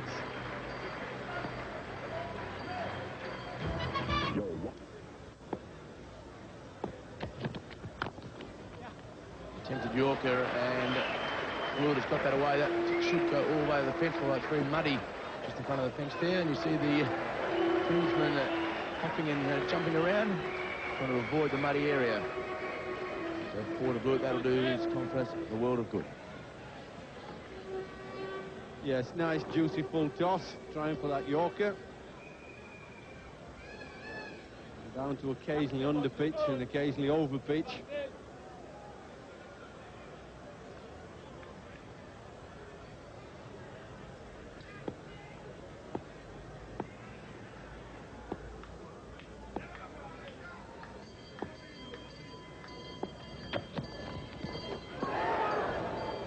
One of Blewett's favourite shots, the pull shot, has got him out on 2 occasions in this series, and a bit of a wry smile from young Greg Blewett. Once the batsman gets out on a particular shot, the bowlers are obviously going to test him again.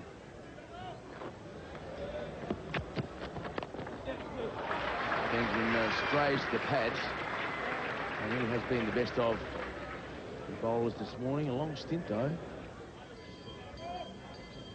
This is Greg Blewett on his first innings, favourite shot. There's that pull, gloved it to the keeper.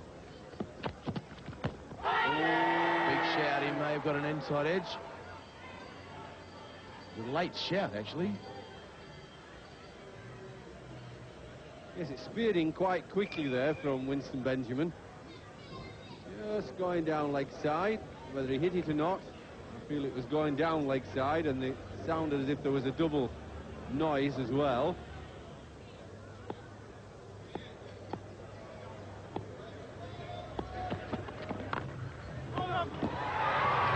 Very, very close. It spun back. I think Greg Blewett was initially going to let it go past the off stump, and then it just Shane Warne wronging. Well, he trapped it against the pad. That's what made it sort of spin back. He didn't get it in the middle of the bat. It was the inside face of the bat, trapped between the pad and, oh, almost bounced backwards there. It looks as if it was bouncing onto the stumps, then stopped and bounced backwards. Sure lucky day, young man.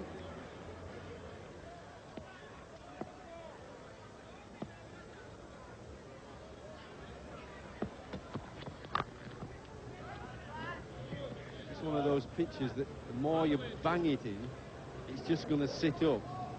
Too paced, it's not going to come off particularly quick. I think if you can vary your pace, bowl the length, and bowl pretty straight, you've got a small area to bowl up from middle stump to maybe 3 inches outside off stump. You don't want to be giving the batsman too much width on this pitch.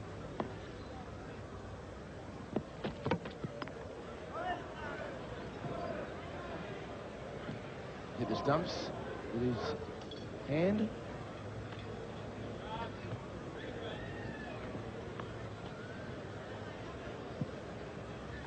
Bang.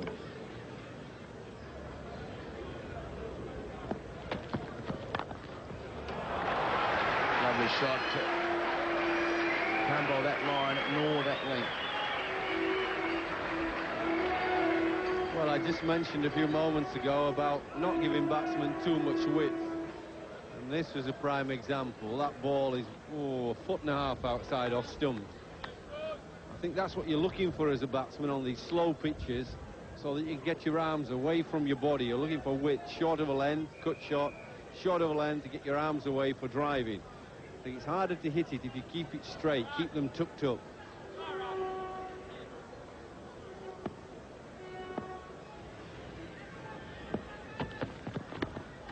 Whipped away for 4. In fact, just off the outside of the left pad.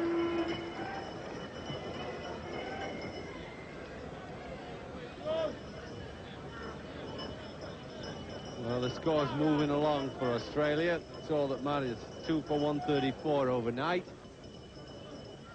So they've scored a 51 this morning for the loss of 2 wickets.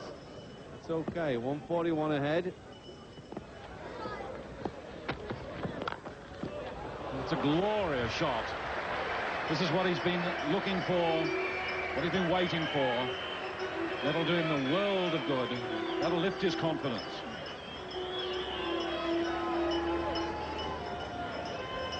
He moved into that shot very well indeed. Had been pushed back on a couple of occasions with shorter deliveries, but that was overpitched and he got into it immediately. Got that left foot forward and beautifully through the line of the ball. Good shot.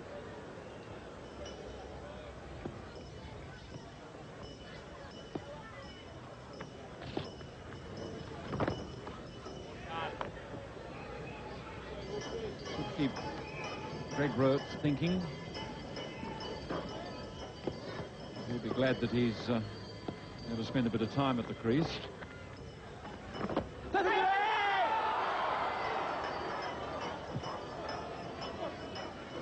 Jimmy Adams lunging, but not quite. Was there a touch, Michael? Yes, I think this was a close call here for Greg Blewett. Ball bounced quite a lot. Hit the top of the pad onto the glove. But Jimmy Adams is not quite making it. Didn't go across very far to the other side of the pitch.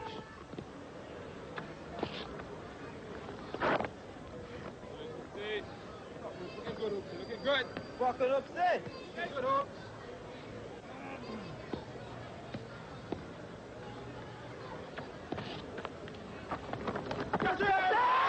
Gone. A magnificent catch. It was past him. When he has taken it, it is a glorious catch.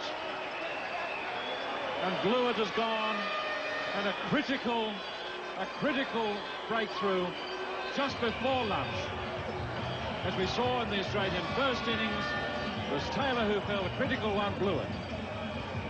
That ball bounced and spin back into Blewett, and that certainly was an excellent catch there by Stuart Williams. We saw him take one in Barbados at gully. Came at him very quickly there in Barbados. This one pushed to his left. Greg Blewett departs. 5 for 196 Australia. With the new ball not far away, and with a bonus wicket, as Richie Richardson would certainly see it, from Carl Hooper. Yes, this is a good wicket here for the West Indies. Blew it, trying to steer that ball to the right of slip. Just succeeded in hitting it to the left of Stuart Williams, who took a very good catch indeed. The ball had almost passed him when he took that.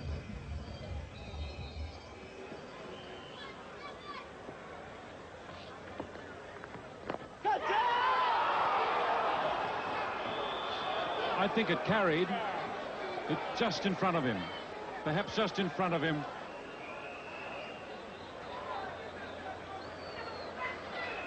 Yes, I think this fell just in front of Carl Hooper, but I think he was a bit slow in reacting anyway. Hit the inside edge onto the pad. And you'd normally see Carl Hooper quick to react to his own bowling. But it fell about a yard in front of him.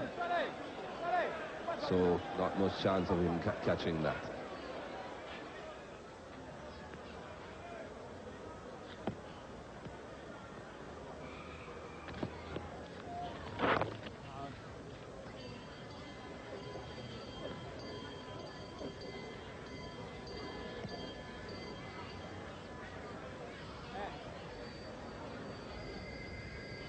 And a lot of toing and froing going on out there.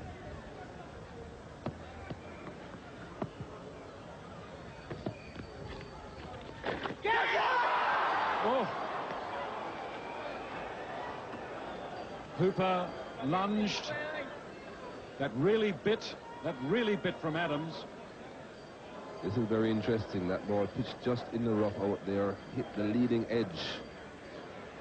Again falling just short of Carl Hooper.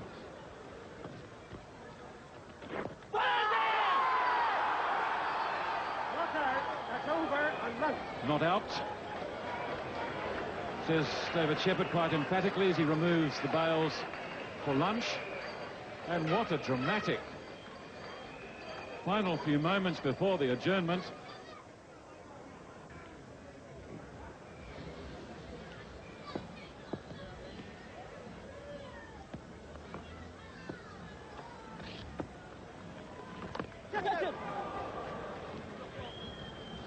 Along the ground, no chance for that. Gets him off the mark. Well, that was a real risky shot. First ball, it just turned, kept a little bit low, very close to the stumps. He's that sort of player. You really want him out. Feel inside, you want to get Ely out. You don't want him to hang around too long, he gets runs.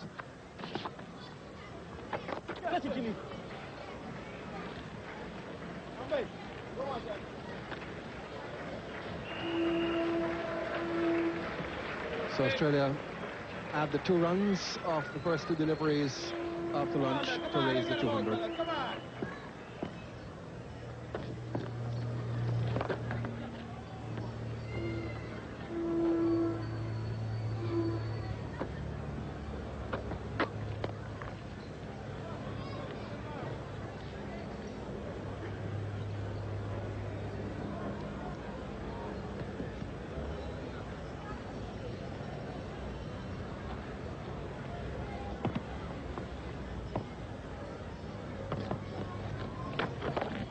Tenga, walking to it.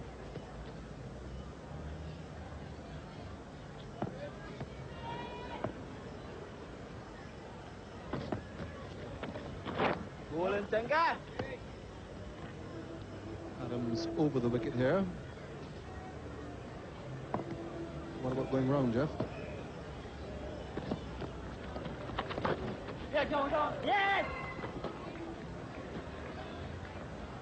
Yes, Jimmy Adams is trying to hit the footmarks outside the right-hander's leg stumps. He's always had a good loop in his bowling, Jimmy Adams. Look at these dark patches here. He's trying to hit anything of those, the edges of those. He's got to spin it. Hope one acts a little bit unpredictable. This is what I mean about the spinners. Yeah, they bowl the odd ball that looks pretty good, but the batsmen are picking up runs all the time. Not having a problem. And runs are vital. You can't afford to give them too many easy runs. So this is the last ball of the 75th over. Look at that, that's a gift ball, you see. Absolute gift for 6. You can't afford too many easy runs like that.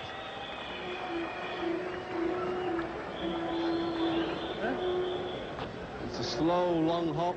Got the full treatment. I don't think you can go much longer, if at all, with little slow lollipops like this, giving the batsman free, easy runs.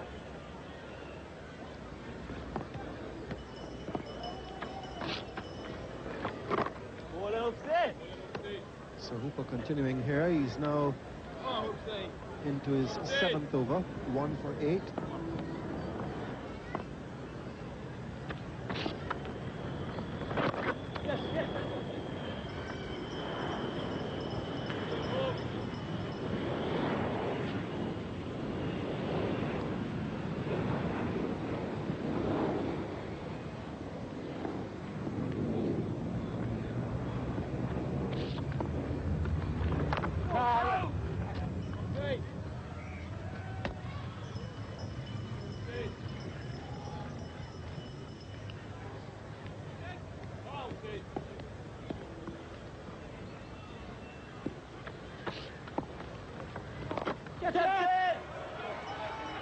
Down the ground and just wide of Ambrose. He'll pick up 2 for this. Ambrose out there for that stroke.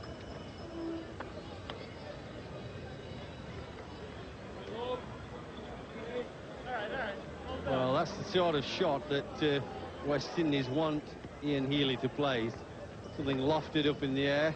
This time it went between the fielders.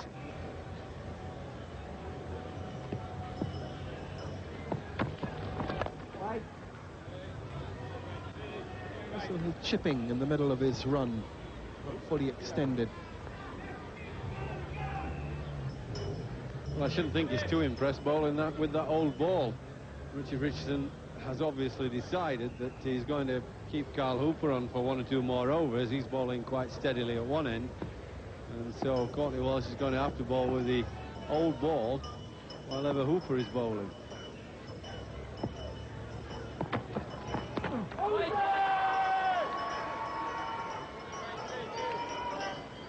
Walsh appealed, but it was somewhat optimistic. Yeah, the batsman getting forward, playing a little bit late, hitting him on the top of the thigh.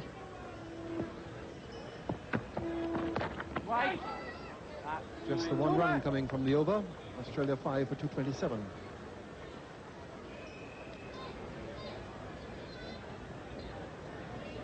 So Hooper will continue.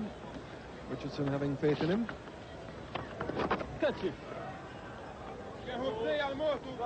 And trusted around the bat. Some encouragement here for the off spinner. There's a little bit of turn. Ball just popping up off the pad there, or the thigh pad.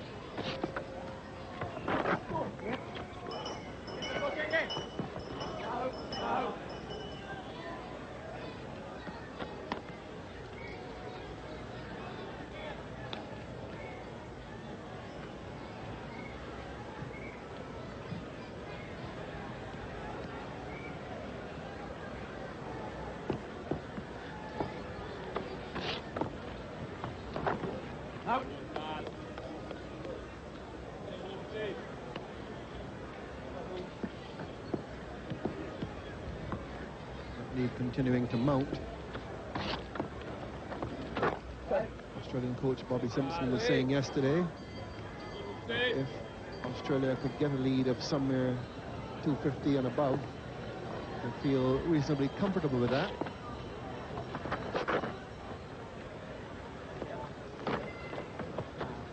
One more. Well, I think he's right, if that's what he said, because any score over 200 puts pressure on the side batting last. 220 becomes difficult, and 250, oof.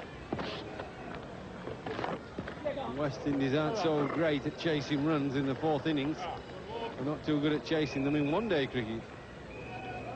5 for 230.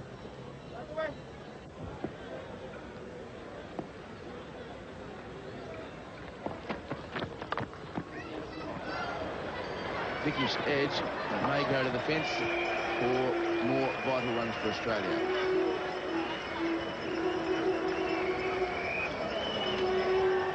Well, as Jeffrey Boycott said earlier on, Ian Healy is always looking to play shots. And once he's at the wicket, he's going to be scoring runs. Here we see him squeezing that one between the second slip and the gully. There is a third man down there, Kurt Ambrose, but he's much too wide to stop that.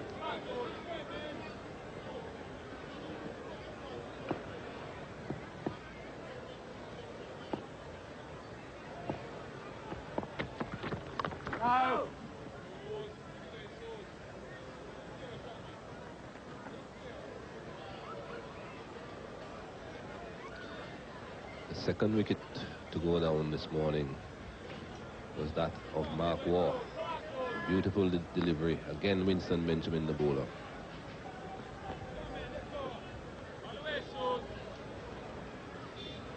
Full in length. Mark Waugh had been looking very good indeed. Yep. No man at mid-on because the two men out. Always dangerous when you're trying to save runs, not to have a mid-on. So mid-off has to run around it, do all the work. Richardson.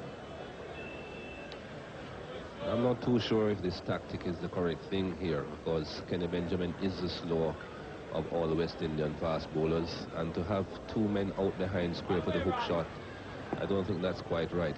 I think he will be better off having the mid-on and concentrating on keeping the ball up to the bat. Yep. Just ticking over that scoreboard.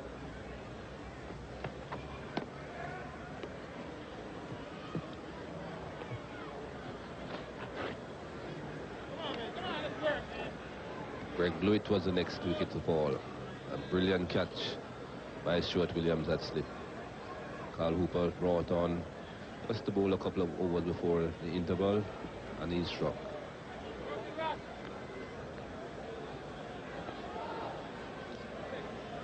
In the field now for Kenny Benjamin. Winston Benjamin, who was at deep backward square, has been brought into leg gully. Another attacking fielder coming in. Keith Arthurton has been brought in from cover to seal it off.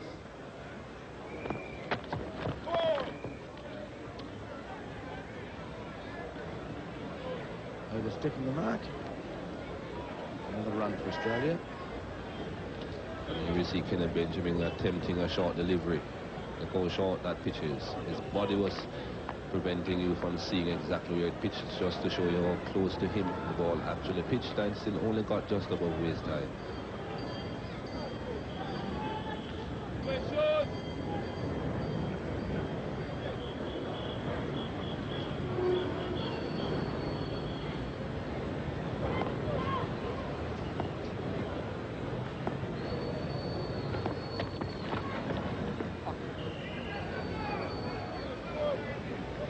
I would have thought, Mikey, that even Steve Waugh shaking his head there, indicating that he's surprised at the tactic. I think as well, I don't think he's too displeased with it, though, from Australia's viewpoint. But Benjamin is a bowler who tries to bowl the ball up to the batsman. It's very hard for a bowler, Mikey, to change what is natural for himself and do something which is foreign and still try and get wickets, particularly scoreboard the way that it is. No. Very fast. Keith Arthurton prevents two, and that's the end of the over. 5 for 242.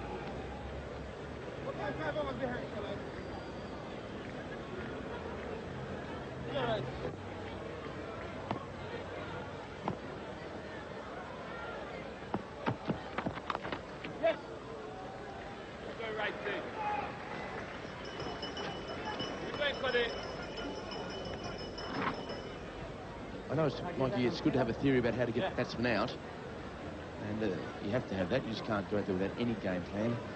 At some stage, you have to be flexible and perhaps bring plan B or even plan C into place because of the state of the game. You just can't have a normal plan, which generally is okay in the first innings of the match as the game is working its way through. But as the game develops, as we come into the 4th and 5th days, there needs to be a bit of flexibility in what you're doing with your bowlers and your field team. All the way right. Come on, right, Steve.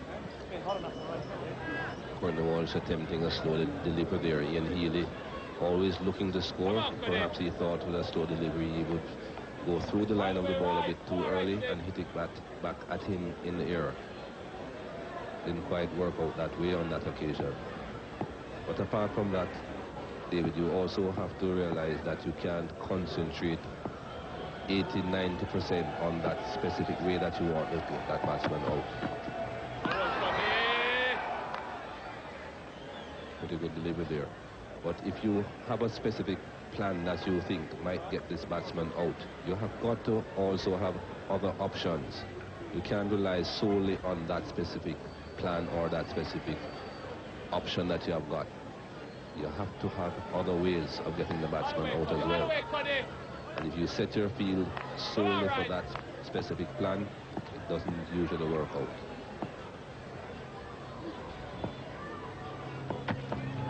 No.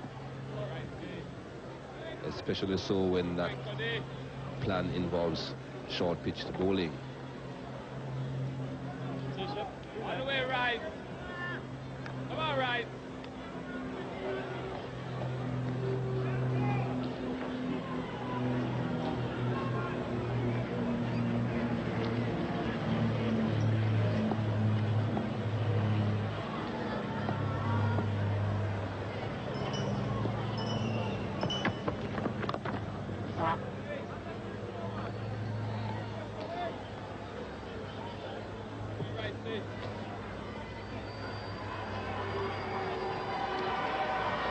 Long slow walk back for Courtney Walsh.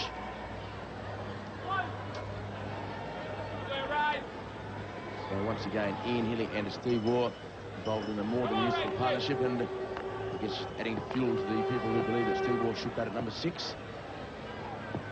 Split up the two wars with one of the younger players. At the end of a Walsh over, 5 for 244, 199 ahead.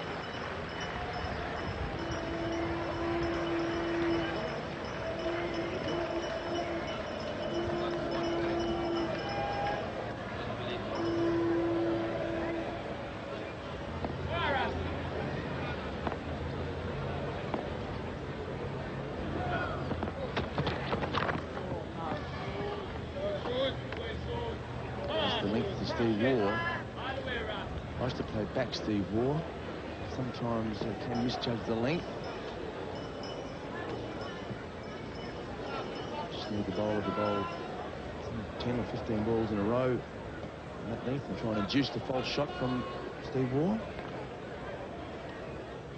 And that's where I believe Kenny Benjamin is more comfortable bowling anyway.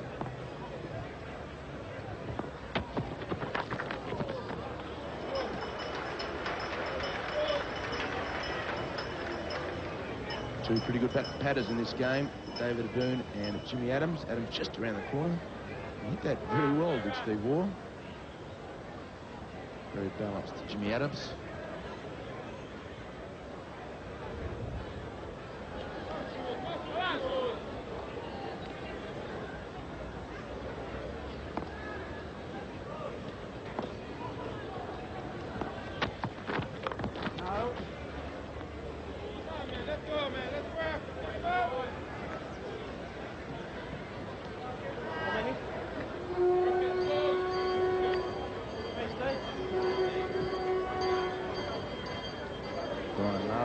First slip, and it's been a pretty amazing cricket match, Mikey. Mark Taylor at first slip has taken 7 catches.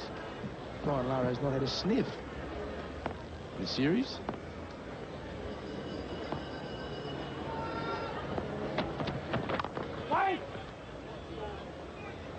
The mid-on coming into play there, and the end of the over.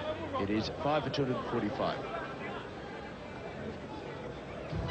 You're watching Forecast today was basically fine with a few scattered showers, which fortunately we haven't seen as yet. And hopefully we will get through a full day. Nothing worse than losing the rest of this day now. Very interesting stage, the cricket match at the moment. And I don't think that Mark Taylor is going to be all that keen to declare if he has the opportunity.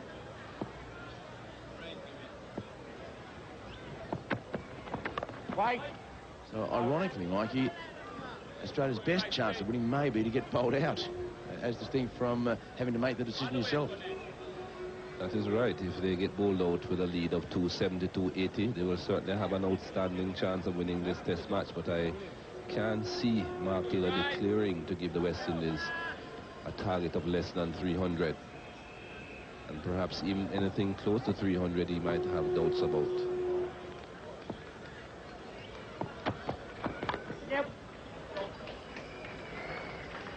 Not as well timed as he would have liked. Another important run to Australia.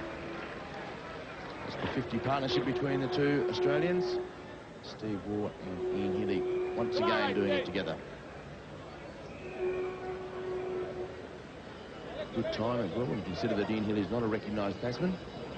He's come in just 70 minutes. Healy himself has made 20, so more than a contributor in that partnership.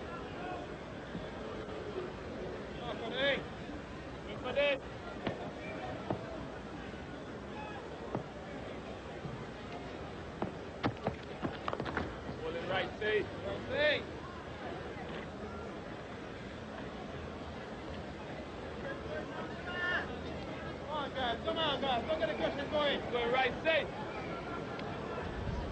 Get the cushion going, Corey. Get it back.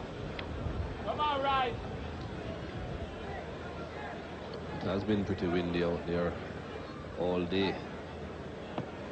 Wind going from left to right on your screen. Well, he's dropped that going the backhanded catch. Not sure what happened to his left hand there. Oh, an amazing acrobatic effort. And then put up the wrong hand. Well, the short ball finally found the glove of Steve Waugh. Didn't stick in the gloves of Julia Murray.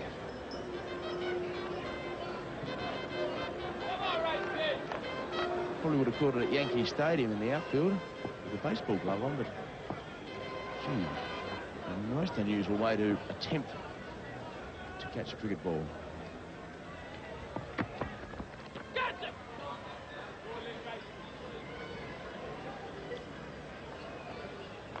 Kirtley's become a bit grumpy with that, and justifiably so. Australia off the hook, 5 for 248.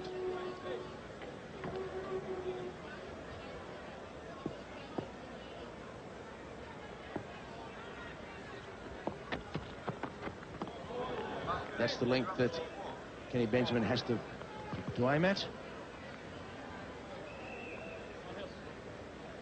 Likes to play that type of shot, Ian Healy, so that's the length he must bowl.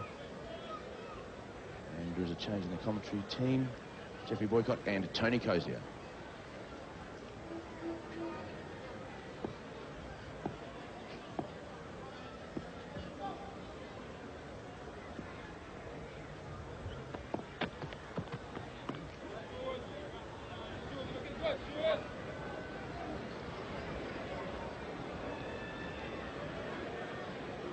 So the opportunity of a break for the West Indies with Junior Murray putting on that catch down the leg side. Very strange to see how he went for it. If he'd gone with the left glove, he somehow went with it on the right or top glove. Very unusual way of trying to take it.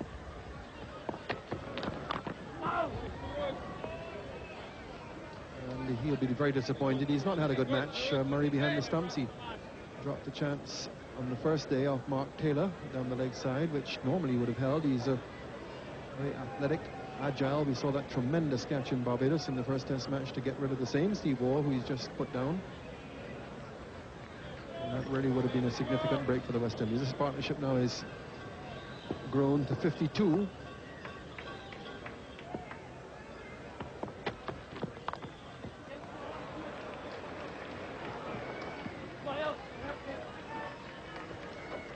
Ambrose down there, fielding at third man rather than using the new ball, which is something of a surprise.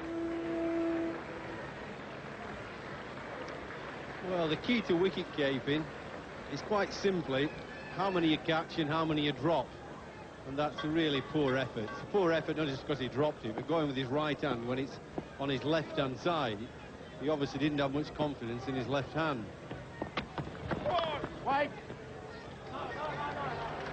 Chanderpaul's on the field in that gully position as the substitute.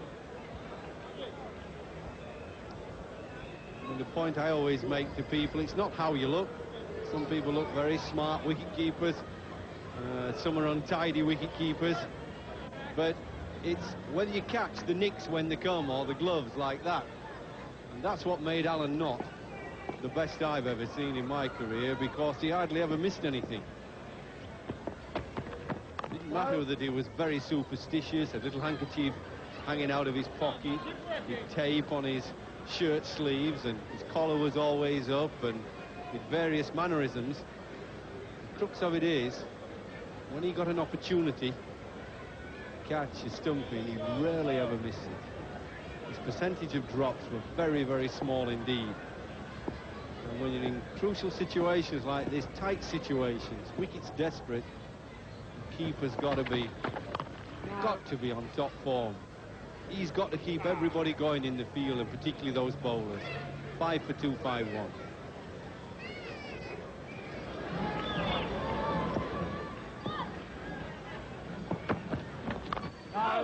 Think of Caribbean pitches being fast and bouncy. Well, that was years ago.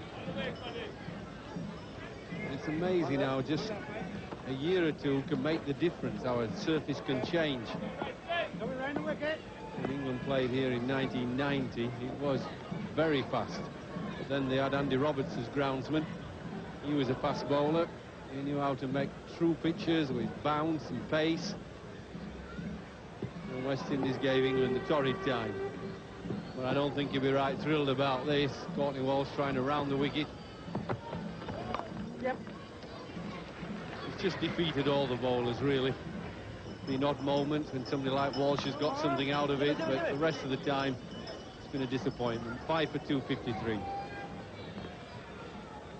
Still another 35 minutes to go until the tea break. Then, of course, the final session this evening, and then all of tomorrow. Australia already 210 ahead. No. And they got the fifth wicket at 196. They had a very good morning, taking 3 wickets for 62. And they could go off at lunch and feel very satisfied with that return today. I think that's interesting what you said, Tony, because I think that's part of indicative of their cricket I'm talking about. They're having little patches where they play good cricket. You know, they bowl well or they field well. Then they bat well for a while. Out! Out! Walsh again. He's the key bowler. Courtney Walsh. Without Courtney Walsh, what would West Indies do? What a bowler. But nothing's happening. Can't get anything out of the pitch. Courtney Walsh is the man that strikes. West Indies must hope that Courtney Walsh does not get injured. He is their best bowler by far. Full stroke, Ian Healy trying to guide it past slip, and Carl Hooper doesn't miss them. Super pair of hands, Carl Hooper. Nice in his way, Ian Healy. 6 for 2, 5-4.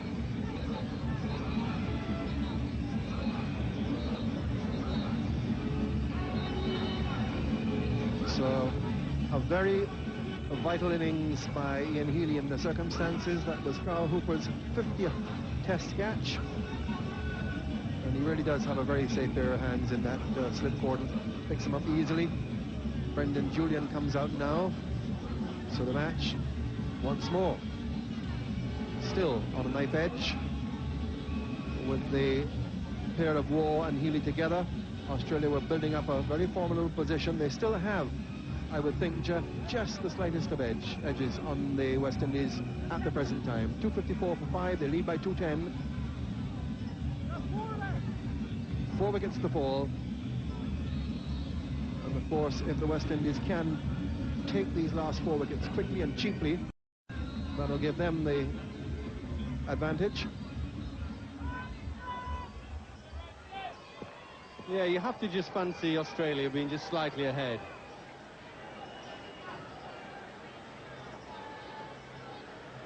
But anything can happen.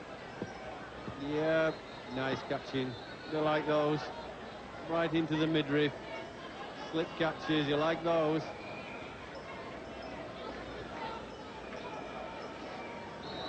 Just got him trying to guide it a little bit. 50th Test match catch for Carl Hooper. Lovely pair of hands.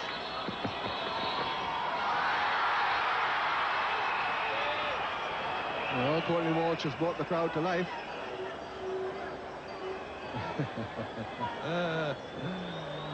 I would say that that's redundant. Signaling to Walsh that that was the bouncer above the level of the shoulder. In fact, Brendan Julian will be 6'6". The ball went well over his head.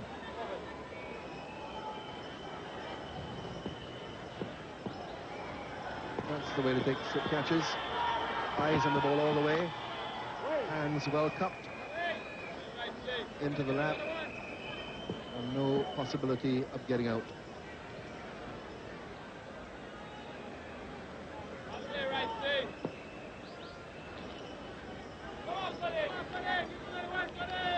So 50 catches in his Test career for Carl Hooper.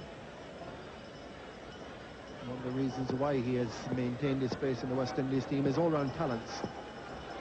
This is his 45th Test. Go! A lot of disappointment in Carl Hooper's batting over the years, that he hasn't averaged higher than he does in Test cricket. But in fact, it's his bowling, his fielding, his batting as well, which are making him such a useful man in the team. Not a wicket today, but no catch.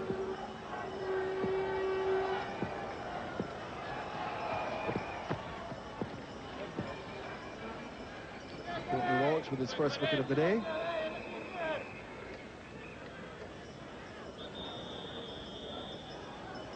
Yes, I was just mentioning before that wicket went down. See, the Australian situation is still pretty good. The West Indies cricket is a bit patchy.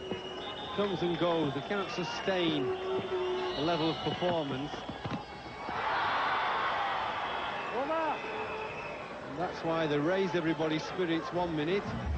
And then we get some poor phases from them. 6 for 254. So here is Kenny Benjamin. No ball. Ball by umpire Steve Bucknor. First ball of the over. And with just about now half an hour before tea, we have a change in the commentary box as we look at that last delivery, which was a rather awkward one from Kenny Benjamin to Steve Waugh, but it was a no ball, well over that front crease there. Carry through until tea now. The two Michaels, Coward and Holding. Thank you, Tony.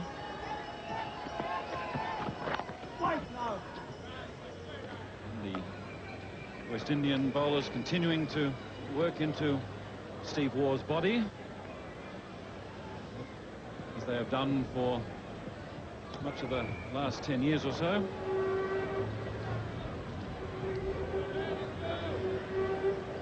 Long believed, of course, him to be vulnerable in that area. But I must say, he's been very composed, both in Barbados and again here.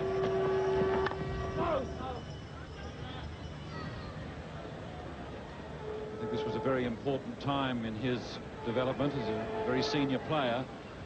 There was always that question against him against the highest level of fast bowling. He's a very proud man, wonderfully organised and prepared professional.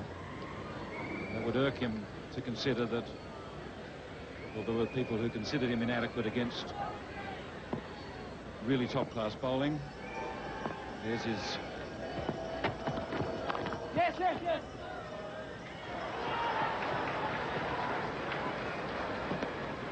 Speed, impetuosity of youth, the balance of youth. Young Chanderpaul from a village outside Georgetown in Guyana. Steve Waugh really has been a wonderful player for Australia, and he would like to improve that significantly against the West Indies. There's 450s and 100. Interestingly, he's played the bulk of his cricket against the West Indies in Australia. This is only his 4th match in the West Indies.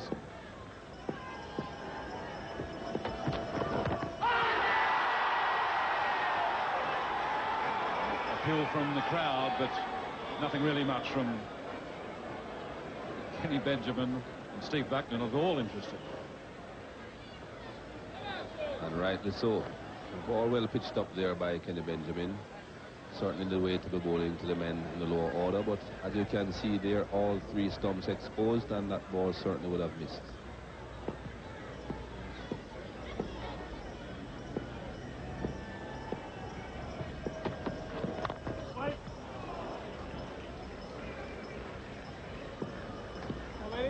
It's the stroke of a young man believing that he's got every entitlement to be playing in Serena. And Brendan Julian has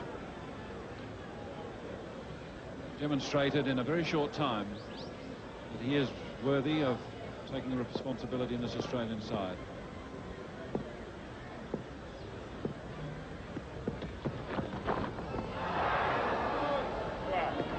And came back a long way, not a long way from the inside edge either.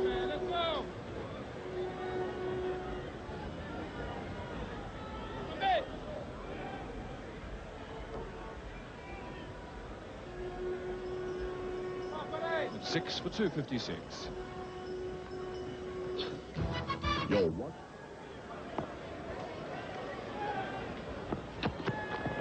No, no. Immediately on the spot again, he defeated David Boone. Boone not offering at him. But that was a very significant breakthrough.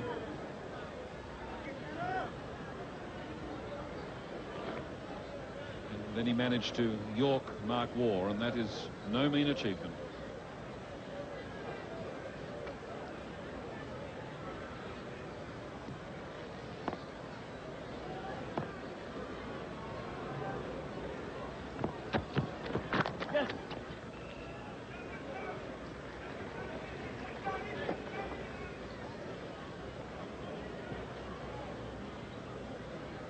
Steve Waugh soldiers on.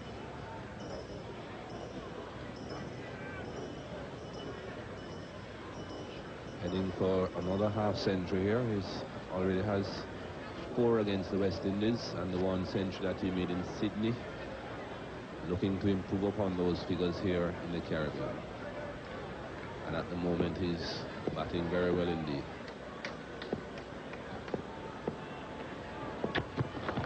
Wait, go.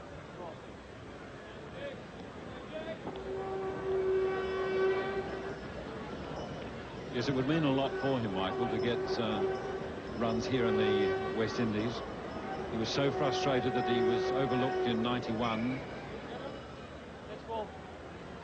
He's only used twice. He would be very proud that he can get things going here.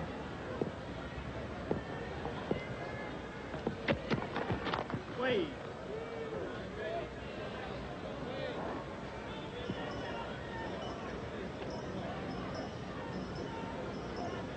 It's always an achievement if you can resist the West Indian bowlers, particularly the incomparable fast bowlers.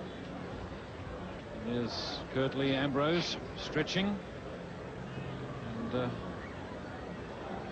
we'll be hearing from him at tea. Fascinating interview with Michael Holding. No. Ambrose is not particularly accessible to the fourth estate. Not much is heard or read of him, particularly away from the cricket ground. But of course he could hardly say no when Mikey Holding. One wouldn't refuse the doyen, the Prince of Pace. Mercifully, Ambrose agreed, and it's a delightful interview, certainly something to look forward to.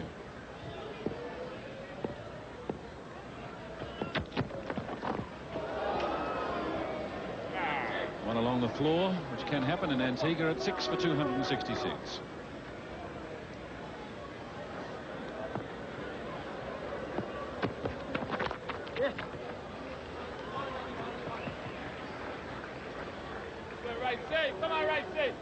Just before Courtney Walsh started this last over, Mike, we saw a bit of a conference there between Courtney Walsh, the vice captain, Richard Richardson, and currently Ambrose.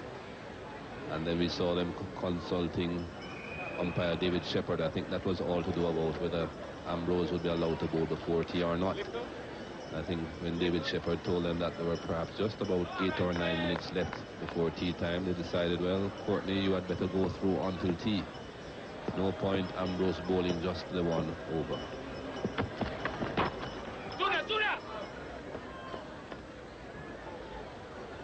Junior getting the glove off pretty quickly. There was no chance there, but it was a quick reaction. He's had a pretty unhappy day at the office, as Junior Murray. Got himself in a dreadful tangle. The attempted leg side catch.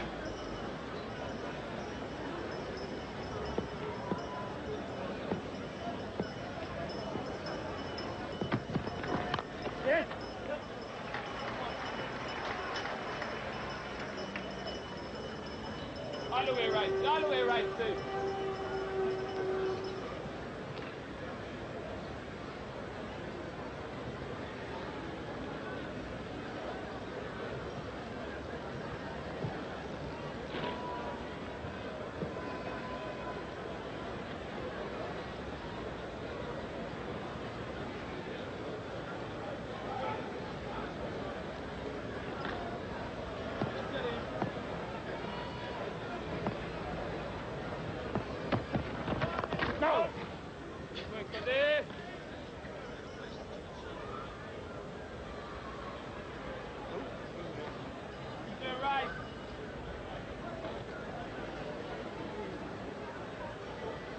This is an important time to keep intact. Must be intact at tea. Just before lunch, of course, blew at Phil.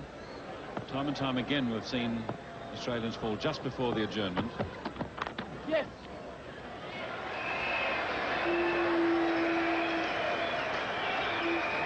Moore will be mindful of that, and there's his 50. A good solid 50 from Steve Waugh. A very, very important hand. This is his brother, along with Langer and Slater, leading the applause.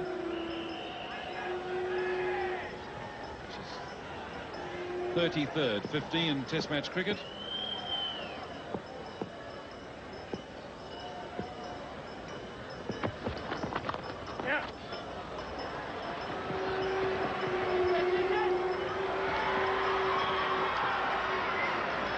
Atherton on the turn always gives the crowd a bit of a thrill.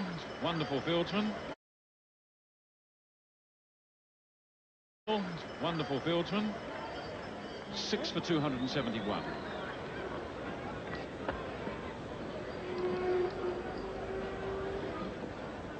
He might have turned a little bit too quickly then. I think he's just... Well, he landed awkwardly as he threw on the turn. He's got tremendous skills in the field. He seems reasonably comfortable now. Just ruefully rubbed the ankle a little bit, but he doesn't seem too restricted in his movement. But he might have a protective word with Dennis Waite, the physiotherapist, and at the tea break. And the light's not particularly special.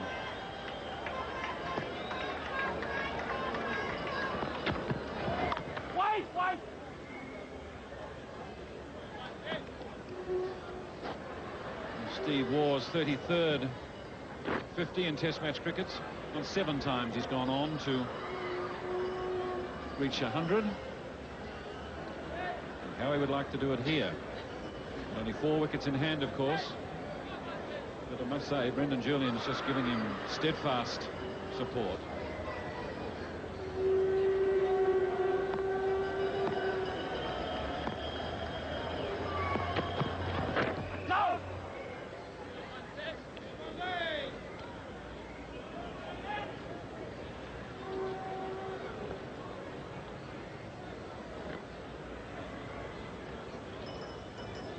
Getting a bit overcast again here at St. John's, and the light isn't at its best at the moment.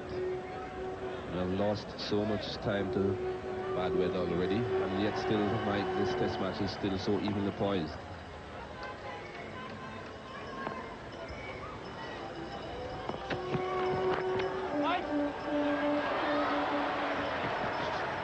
Got that one away sweetly.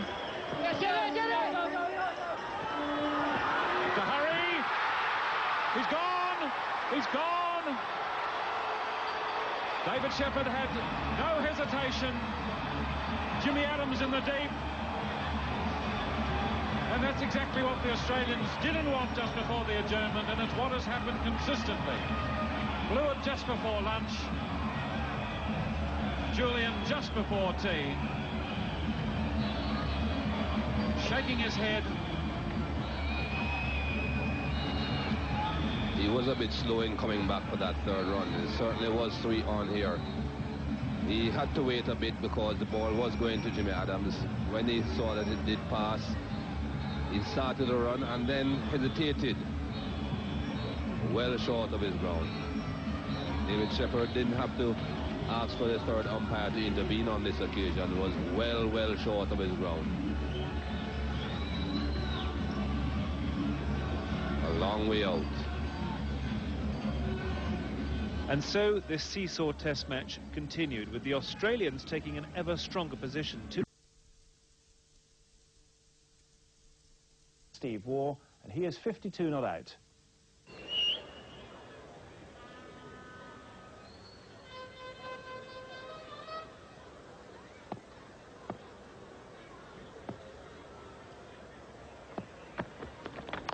Yes.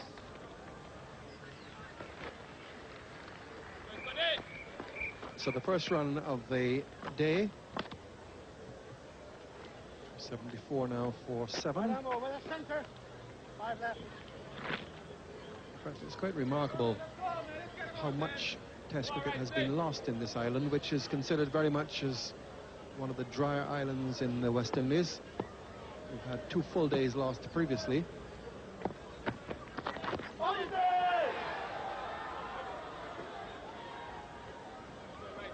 Well, poor rifle there, just got too far outside the line.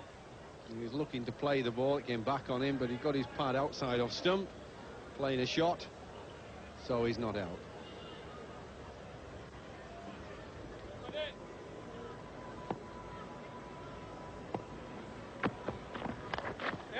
There you are, fairly innocuous delivery on a very dead pitch. Pulled away by one of the tail enders. A little bit of dancing down there by Gertley Ambrose. A bit of tiptoeing, and I think that's sensible. If the game is likely to be a draw, you really don't want one of your players hurting himself by running as hard as he can in the outfield, where it's still a bit wet and sludgy and liable to slip. The biggest danger for bowlers like Ambrose is if they slip in the outfield, on those slippy areas, and do a groin. Groin's one of the areas for a bowler that is really dodgy.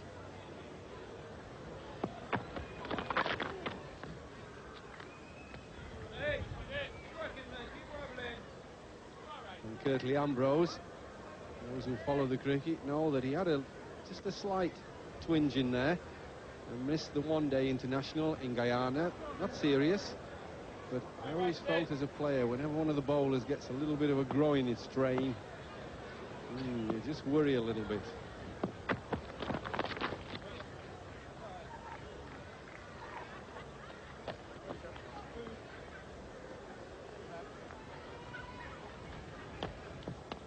West Indies team for the test in Trinidad, I understand, has been picked and will be announced either later this evening or tomorrow or Saturday.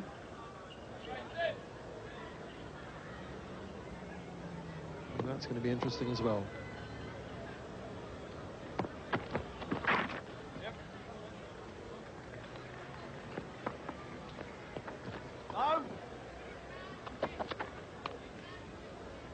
How would you see that team shaping up, Jeff? Well, I think from West Indies' point of view, there don't be too many changes. I think a couple would be in order. I think I would certainly consider Dan Raj instead of one of the Benjamins, just to give a little variety. And I'd be worried about Stuart Williams, the opening batsman. Those two positions just concern me a little bit. We'll come back to that. 7 for 281.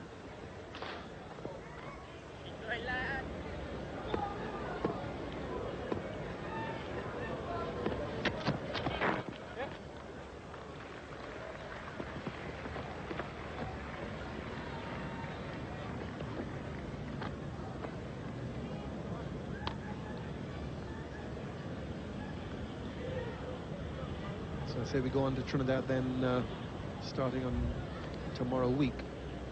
The team is going to be interesting if the West Indies do decide to bring in a spinner. Rather unusual move, but certainly there does seem to be the need for some variety in the team.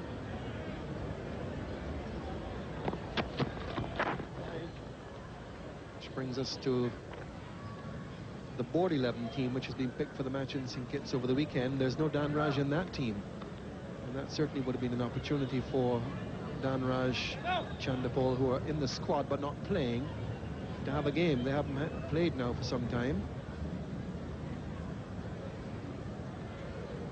Sherwin Campbell, the opening batsman who was omitted in the Barbados after the Barbados Test match, he is in that board 11 side.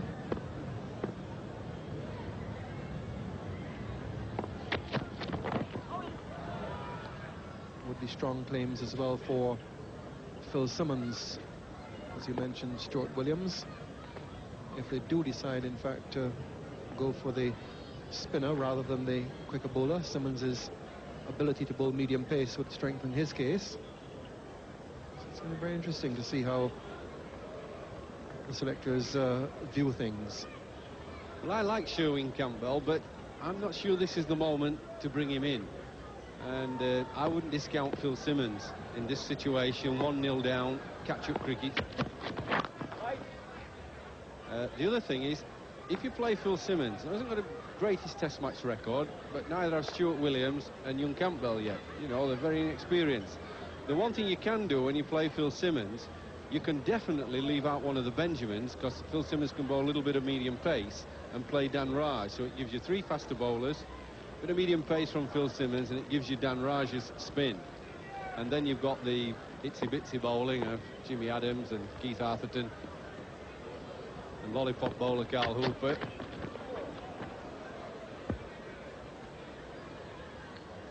Well, the last ball of the over, or was it? No, it wasn't.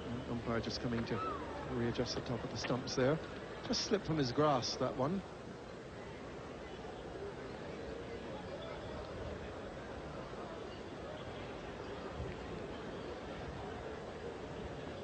I think what was a big plus for the West Indies side was the responsible way that Richie Richardson played, batting first. I've said all along he should open the innings, and if he plays responsibly, which he did, and very sensibly, it gives a lead to the rest of the players, which was totally different from his attitude and the way he batted in Barbados.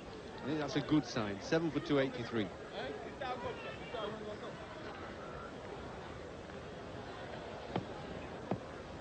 So Walsh continues.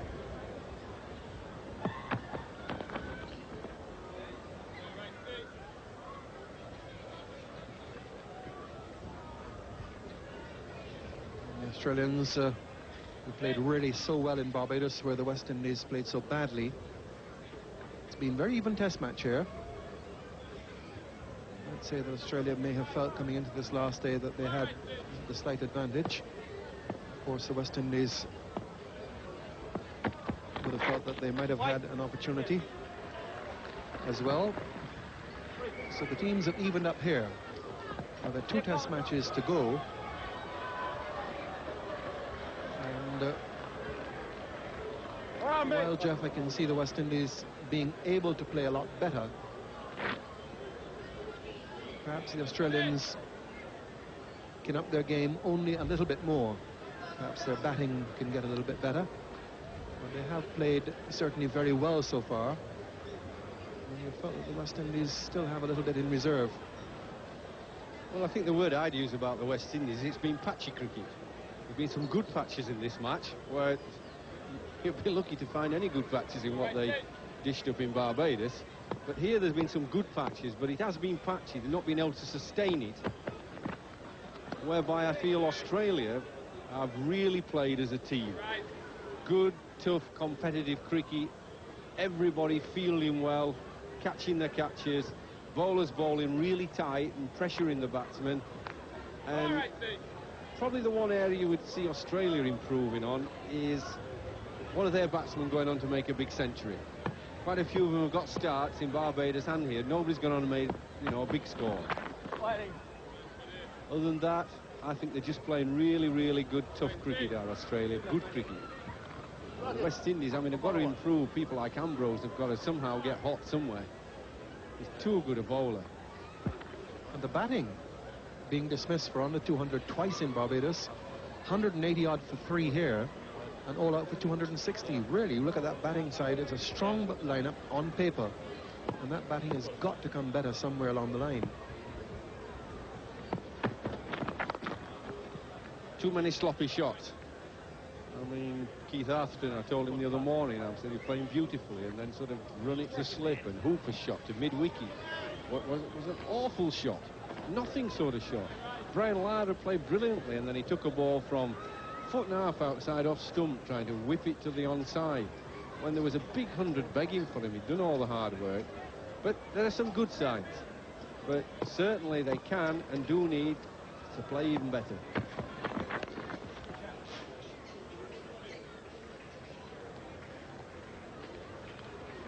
Well, that's the end of the over. 7 for 287.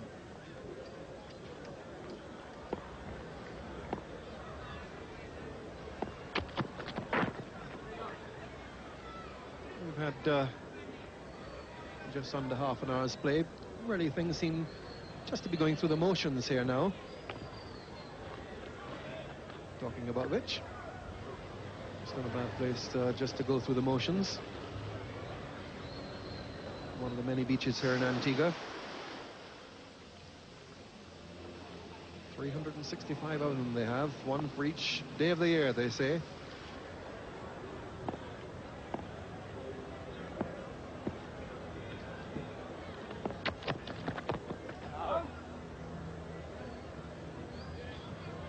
Island which has produced so many really outstanding and great players in recent years. Part of the Leewards group. In fact, before the Shell Shield competition was made a regular event in 1966, the Leeward and the Windward Islands, those two groupings, were on the fringe of West Indies cricket. They were not part of the West Indies setup on a first-class basis. Edged, lucky, no second slip, just past the right hand of first, and 4. Well, I mentioned yesterday about this pitch being really dead, and Oddball's keeping low. This one keeps a bit low on him, gets the edge, and it falls, 2 or 3 yards short of Brian Lara. No chance of him catching it. The only chance he's got there is probably getting a broken finger.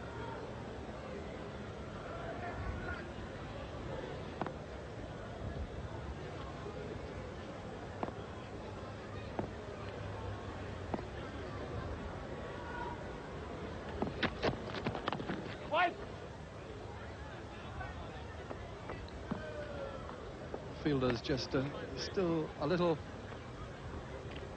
wary out there about the underfooting. A lot of rain fell here on the Antigua Recreation Ground. I've heard reports of something in the region of about 1.5 inches. after tea yesterday afternoon and overnight. Took a real drenching.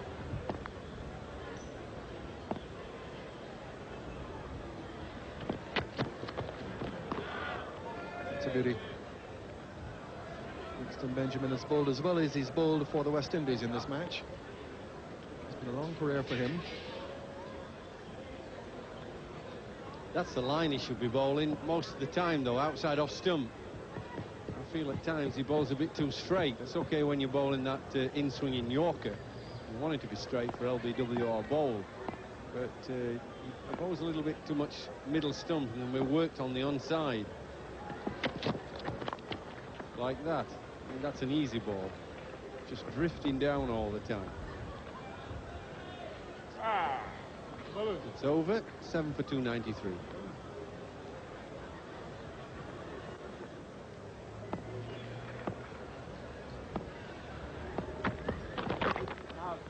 You would have thought, Jeff, that this would be the ideal opportunity to give him a bit more work. Absolutely. If a bowler wants to bowl, I was thinking that Curtly Ambrose, a few hours from him, a couple of spells, you know, would be doing him a world of good. He's got a week off then before Trinidad. And I actually fancy Keith Atherton a bowl, to be honest. I know he bowled Hooper and Jimmy Adams yesterday. They're very slow bowlers. Plenty of loop, and they got turned. But Keith Atherton's a little bit quicker. And I thought he bowled really well in one of those one-day matches. You keep talking about Charles Hooper being a lollipop bowler, and you keep pressing Keith Atherton. Well, if Carl Hooper can bowl, Keith Atherton surely can. Definitely. I mean, can you imagine Carl Hooper bowling at Clive Lloyd and Viv Richards? He wouldn't have enough balls. I don't think they would mind too much Keith Atherton either.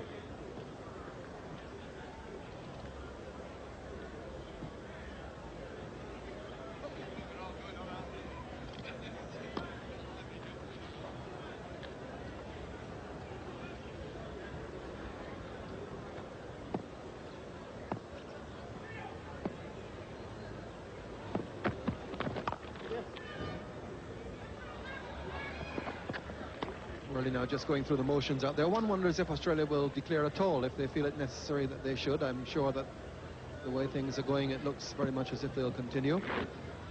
Steve Waugh has 63, the opportunity perhaps for him to go on to a century. West Indies not really putting all that much effort into it to finish off the innings. Could be a long afternoon.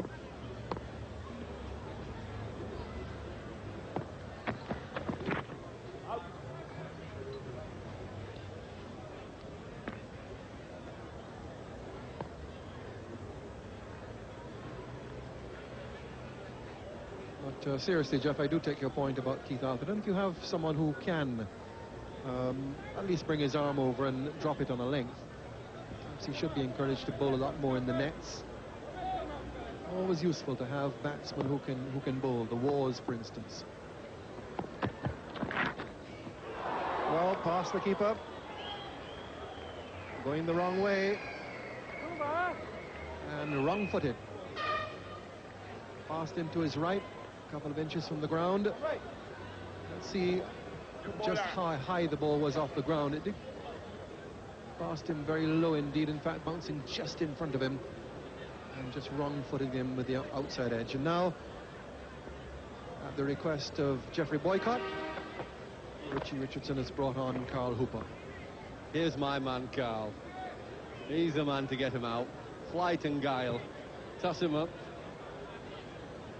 Yeah, good opportunity. I mean, if you don't see yourselves winning, this is what I was mentioning about why to bowl Keith Atherton.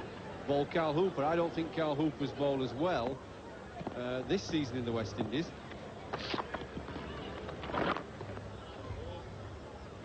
I thought he was beginning to get a bit better, pick up the odd wicket or two, but I think this year he's not bowled very well at all. He's not dropped it right. No better opportunity than to bowl. That's why I wanted to see Keith Atherton given a few overs, because it's always helpful for a captain to have 4 major bowlers and as many other batsmen who can turn their arm over when you get stuck occasionally in a test match, pick up an odd wicket. 300 up.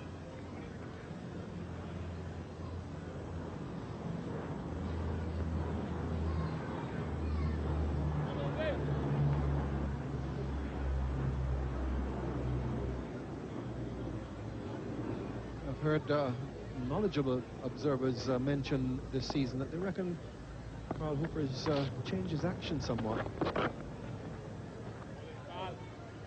reckon he isn't as easy and as free, that he's tending to stop before his delivery.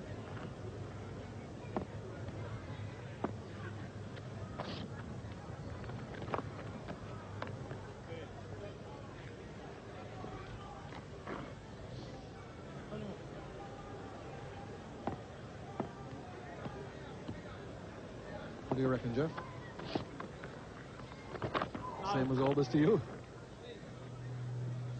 I don't say what I think. I'd like a bat. And I'm 54, but I still like a bat.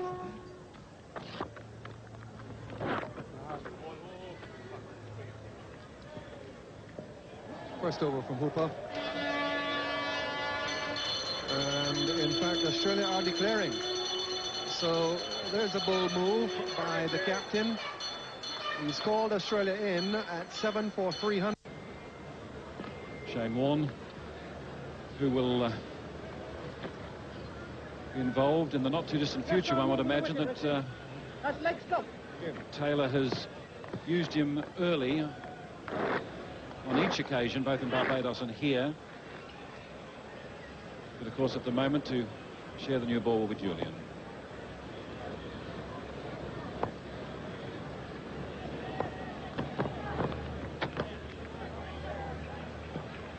What will be running through Richie Richardson's mind? Michael, you've been around West Indies cricket for a long time. You know the temperament of West Indian cricketers best than most. In years gone by, they would have always loved a challenge like this. In the current situation, would they still be thinking positively? Would they be having a go? I don't think Richie Richardson will be thinking about winning this game, Mike. I think he would have realized that chance certainly has slipped through the West Indies fingers, and he'll be just contenting himself with batting through.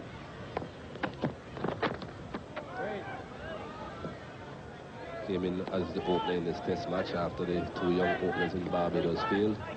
And I'm sure Richie just will be concentrating on batting through these overs until the close of play. He hasn't opened for quite some time. It's a brand new job, and he's trying to get accustomed to it again.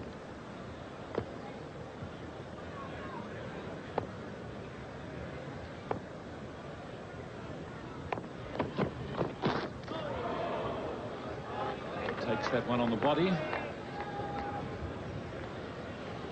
I think if Richie Richardson was thinking about winning this game, you have certainly seen the hook shot on this occasion.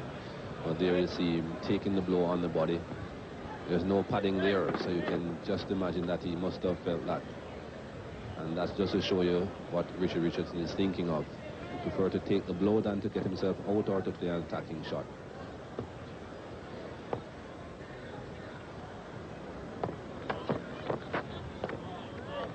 Of course, he batted in a helmet in the first innings. Very different circumstances here, of course. A fifth day, lower and slower. But it also would indicate, of course, that he's feeling more comfortable with the role at the top of the order. It's a wonderful record.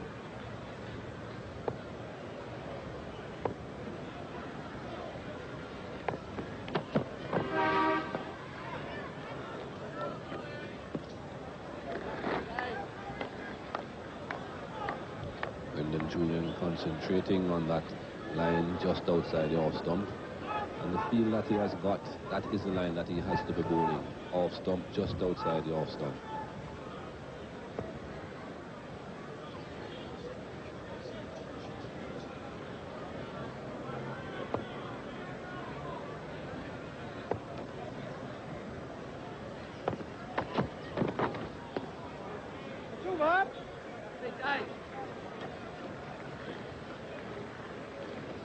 And still not off the mark.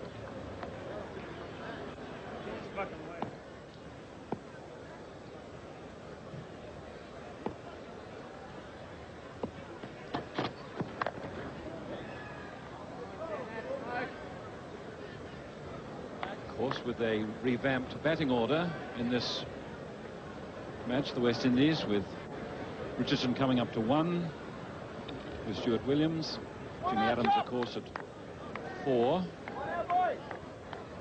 Michael, there was, interestingly, a little talk around the ground today about the possibility of Hooper to open. I don't know whether someone was flying a kite, as it were, from... But there was some discussion.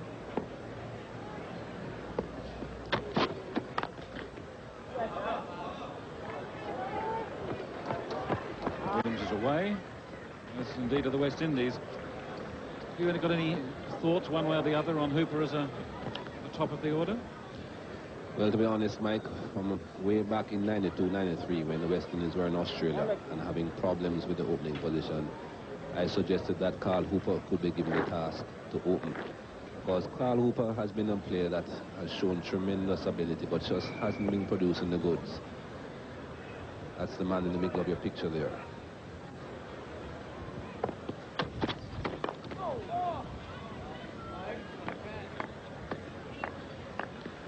And on so many occasions we have seen in the past, potentially great players batting in their normal positions have been moved up the order, have come good and then gone back down to where they were accustomed. We have seen it before with Lawrence Rowe, who went up to open in a couple of test matches, scored a triple century. We saw it with Viv Richards in Australia way back in 75, 76. So why not try Carl Hooper?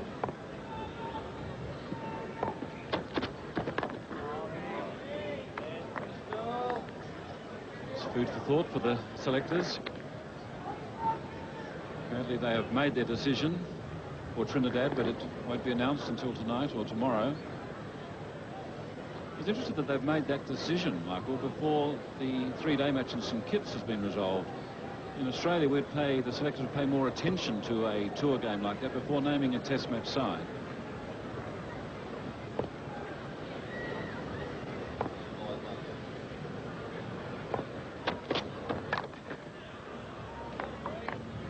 I think the selectors are using the 2 games in between the test matches. That's the President's 11 game and the Board 11 game. Probably as chances for those players to go to England, Mike. I don't think they're looking at those players so much for the tour here against Australia. So they decided to select the team for Trinidad even without watching that particular game in St Kitts.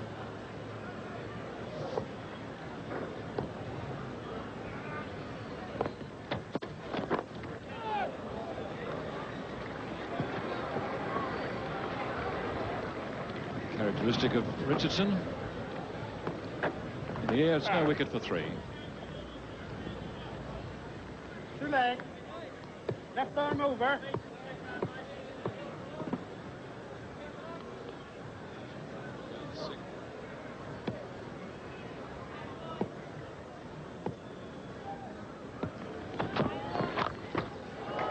Got inside that pretty well and got on top of it well. Got the one away. That touch of the gloves with his skipper will do him the world of good.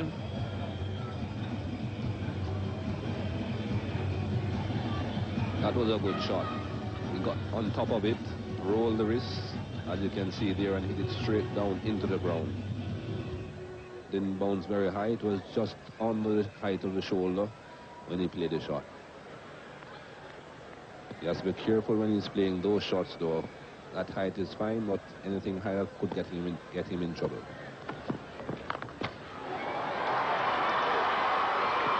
Pulled that one again. This one from a little further outside. The off stump and on the heavy outfield still. It's another 4.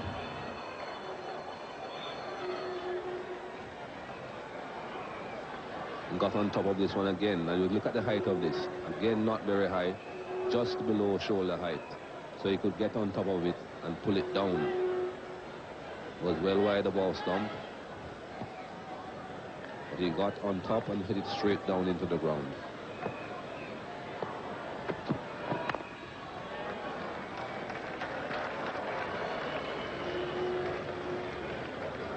A couple of the Australians were saying earlier they've been quizzing some of the West Indian players, Michael, about Stuart Williams. They'd heard a lot about him. And they've been assured, not to judge on what they've seen to date, that when he does get going, he can be a devastating player. Certainly there he's illustrated that he's got the capacity to judge the line and length and height of a ball very quickly.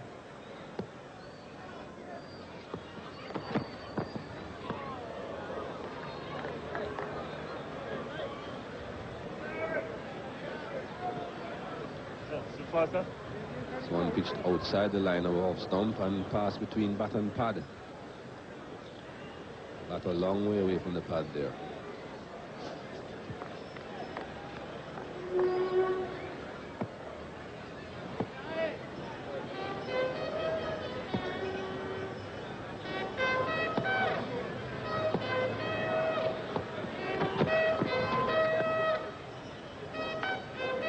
Everybody's so relieved.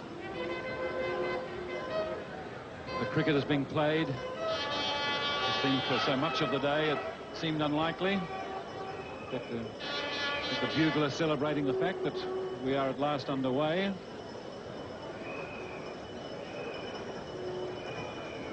It's a modest crowd.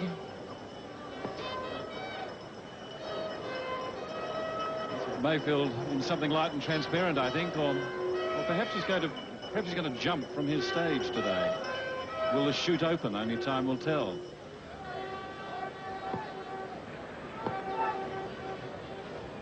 Oh, he got the flippers.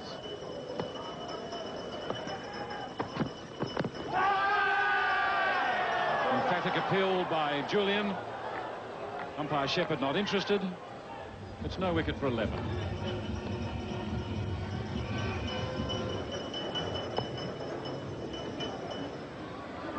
Rifles missed his run.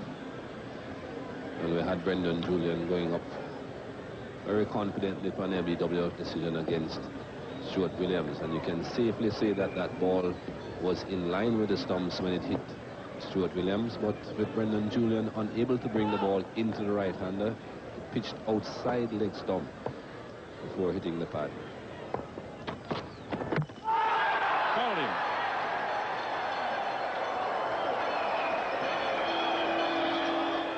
And Rifle strikes for Australia. And Richie is gone. Richie Richardson, the Australians sleeping.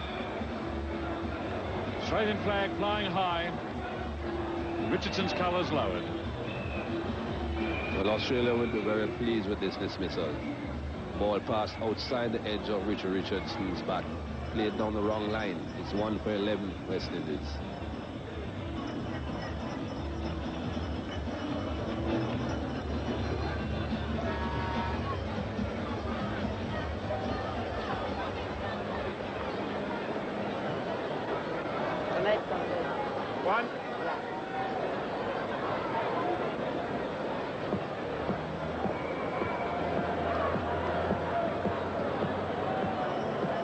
So Brian Lara in to replace his captain, Richie Richardson, who played the wrong line to Paul Rifle.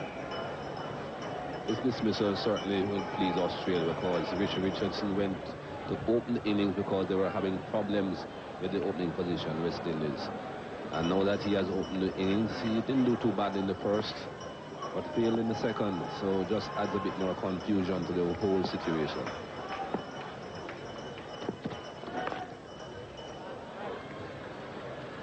Now a sense of expectation. Should Lara be dismissed cheaply? Could the Australians have a realistic chance? All these questions being asked, particularly in the Andy Roberts stand, where so many of the Australian travellers and watchers are gathered. So much, of course, has hinged on Lara in recent times.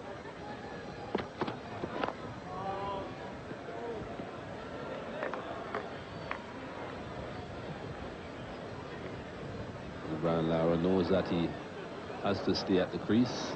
That's the situation with him in this series so far. Sure, he would love to keep that average in the 50s, or maybe even to improve upon it. Very attacking field out there now for Brian Lara. Australia sensing that there could be something here. Appeal. Could be just a sign of the variable bounce, Michael, I think. Yes, I don't think this ball really bounced as high as it deserved to bounce. As you can see there, it's reasonably short. Going across Brian Lara, though, heading towards the slips. Brian Lara, both feet off the ground, looking for the ball to bounce. It didn't quite bounce as high as it should. But certainly hit him outside the line of off stump.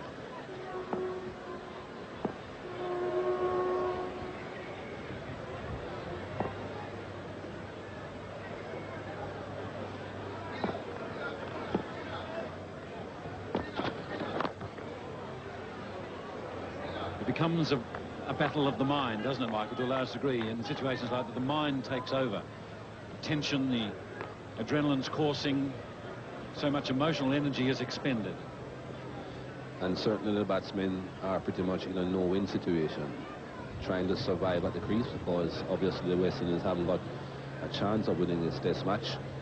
And it's just a matter of trying to stay at the crease until play is called, or until time is called, rather. The bowlers have it all.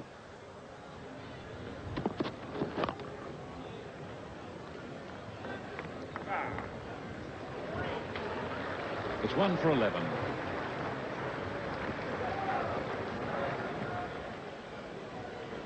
And Shane Keith Warne.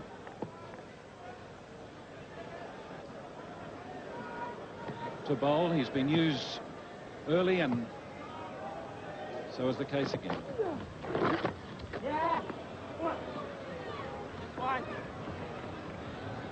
No, I don't think he's playing it now. Back you go. Back you go. I think he's playing it. Mark Taylor has been very keen on each occasion to get Warne into the attack urgently, and of course on a fifth-day wicket like this.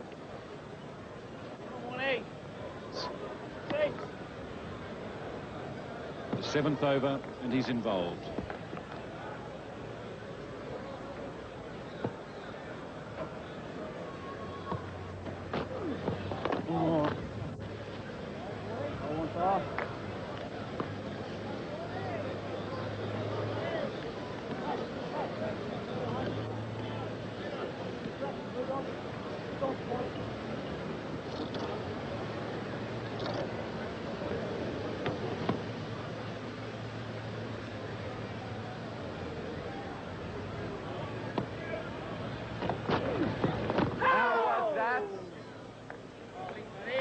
Slater been brought up into a second slip alongside Taylor. Boone around the corner.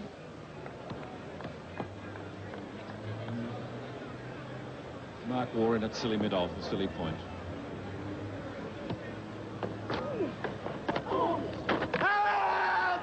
Appeal. He held that. Looked as though it was nearly to a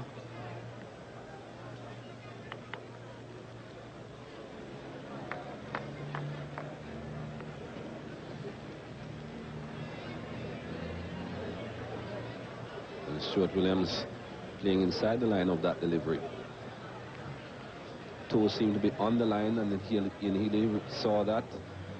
I think there was enough of that foot behind the line for the umpire Steve Buckner to turn down the appeal.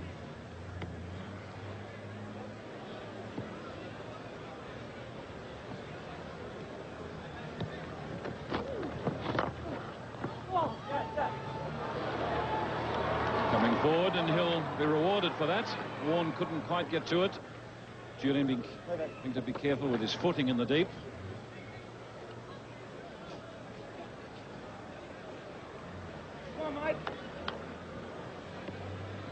In fact, in the deep, the fieldsman will have to be very, very careful. Still very damp in the deep. Very careful with their footing.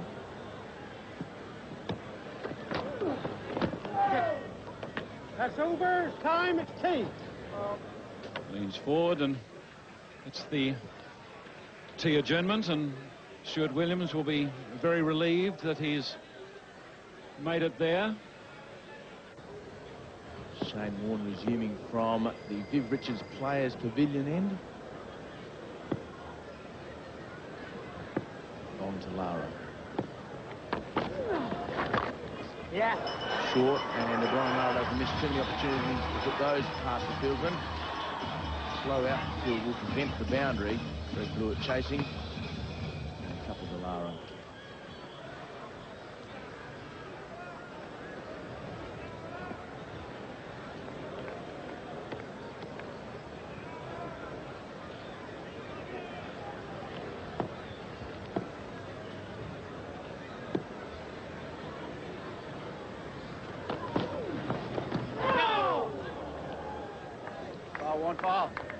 Shane Warne going round the wicket and pitching in those rough areas outside the left-hander's off stump. Look at this ball bounce.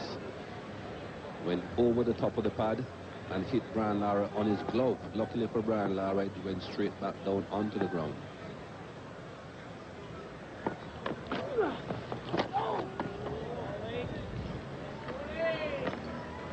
Well, Warney doing exactly what his team would like him to do.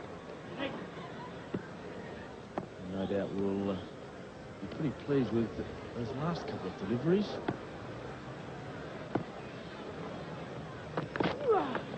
Oh, short, and Ryan Lara giving himself a bit of room at the bottom edge. Well, Warne certainly is getting the ball to come in back to Brian Lara a long way.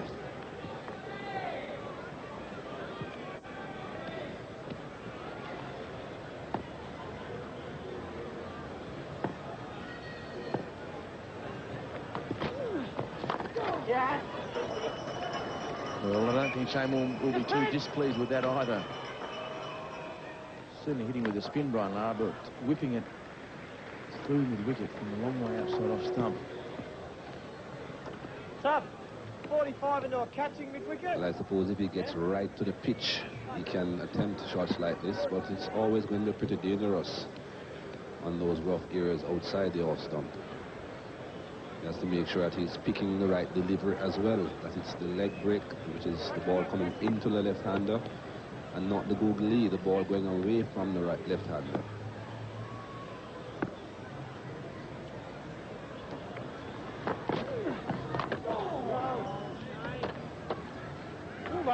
Very good over to Shane Warne. 1 for 18.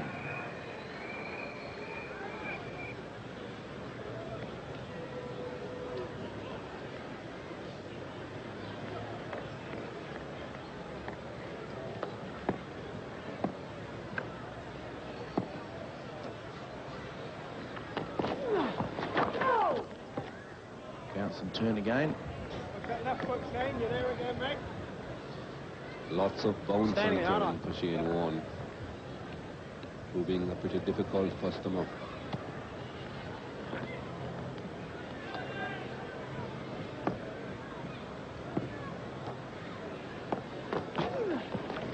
Yeah. Lovely placement.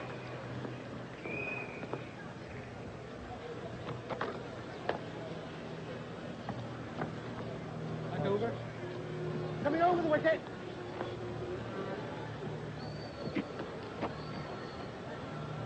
Just back a bit. Well, the two medium paces, or two of the three medium paces.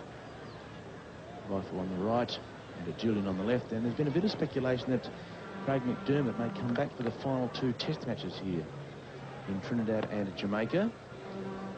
That was certainly his ambition. Whoa, that ball. Just a bit of hold up there because it's a paper bag.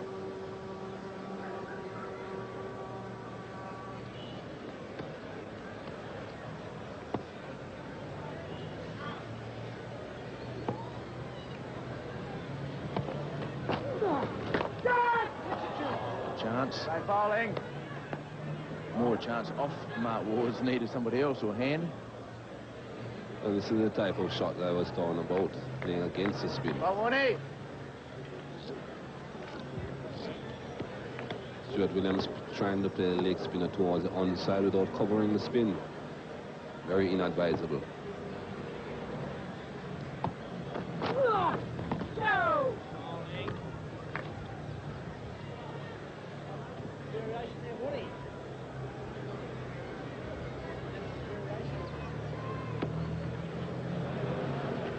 Shane Warne.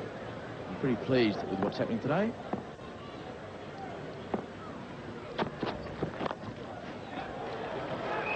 The cross-court forehand by Brian Lara, and has put it into the fence because lots of mud there, and Jim McGrath, quite rightly so, just eased up.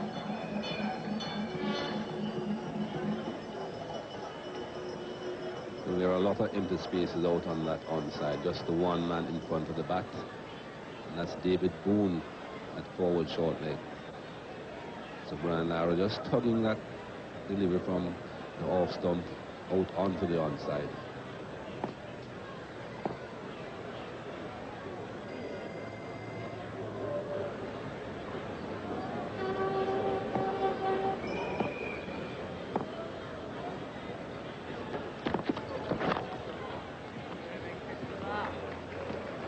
Looking forward to game, Brian Lara, and that's the one area where you've got to be careful, trying to make something out of something that's not there, as we see the field being changed now. And Mark Taylor aware that Brian Lara can score profusely through that area, has put Shane Warne to mid-on. This fellow declared about half an hour ago, just including lunch, the tea break. Steve Waugh on 65 not out.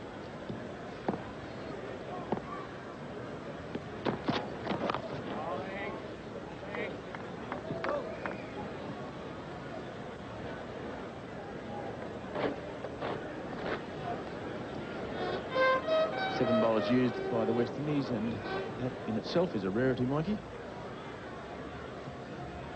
3 spinners as well, David, Atherton, Hooper and Adams. And last has that happened in the West Indies team.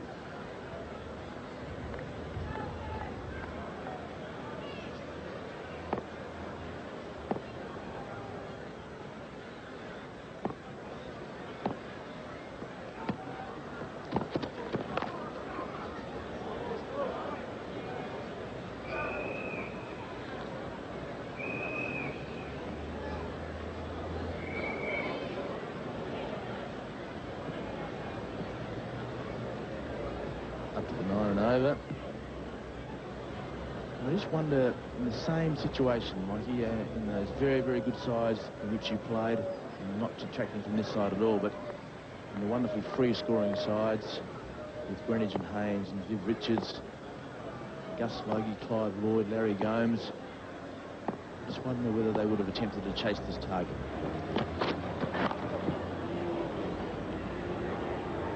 Well, I remember way back in 1976 on my very first tour of England, we were set almost 10 runs and over in a test match at Lord's, and Clive Lloyd's instructions were go out and get them. Well, we went out, tried to get them, didn't quite make it. So has always been some attempt in years gone by to get whatever has been set, but not today, and I think rightly so.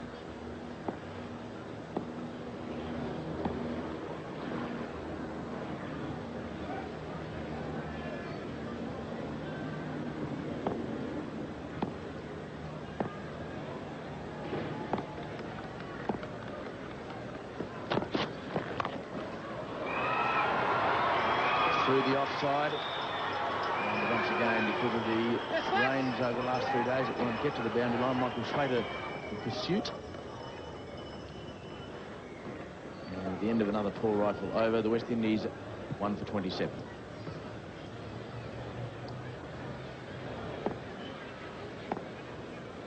Not bad either. It's the second match of the series, 9 wickets under 20.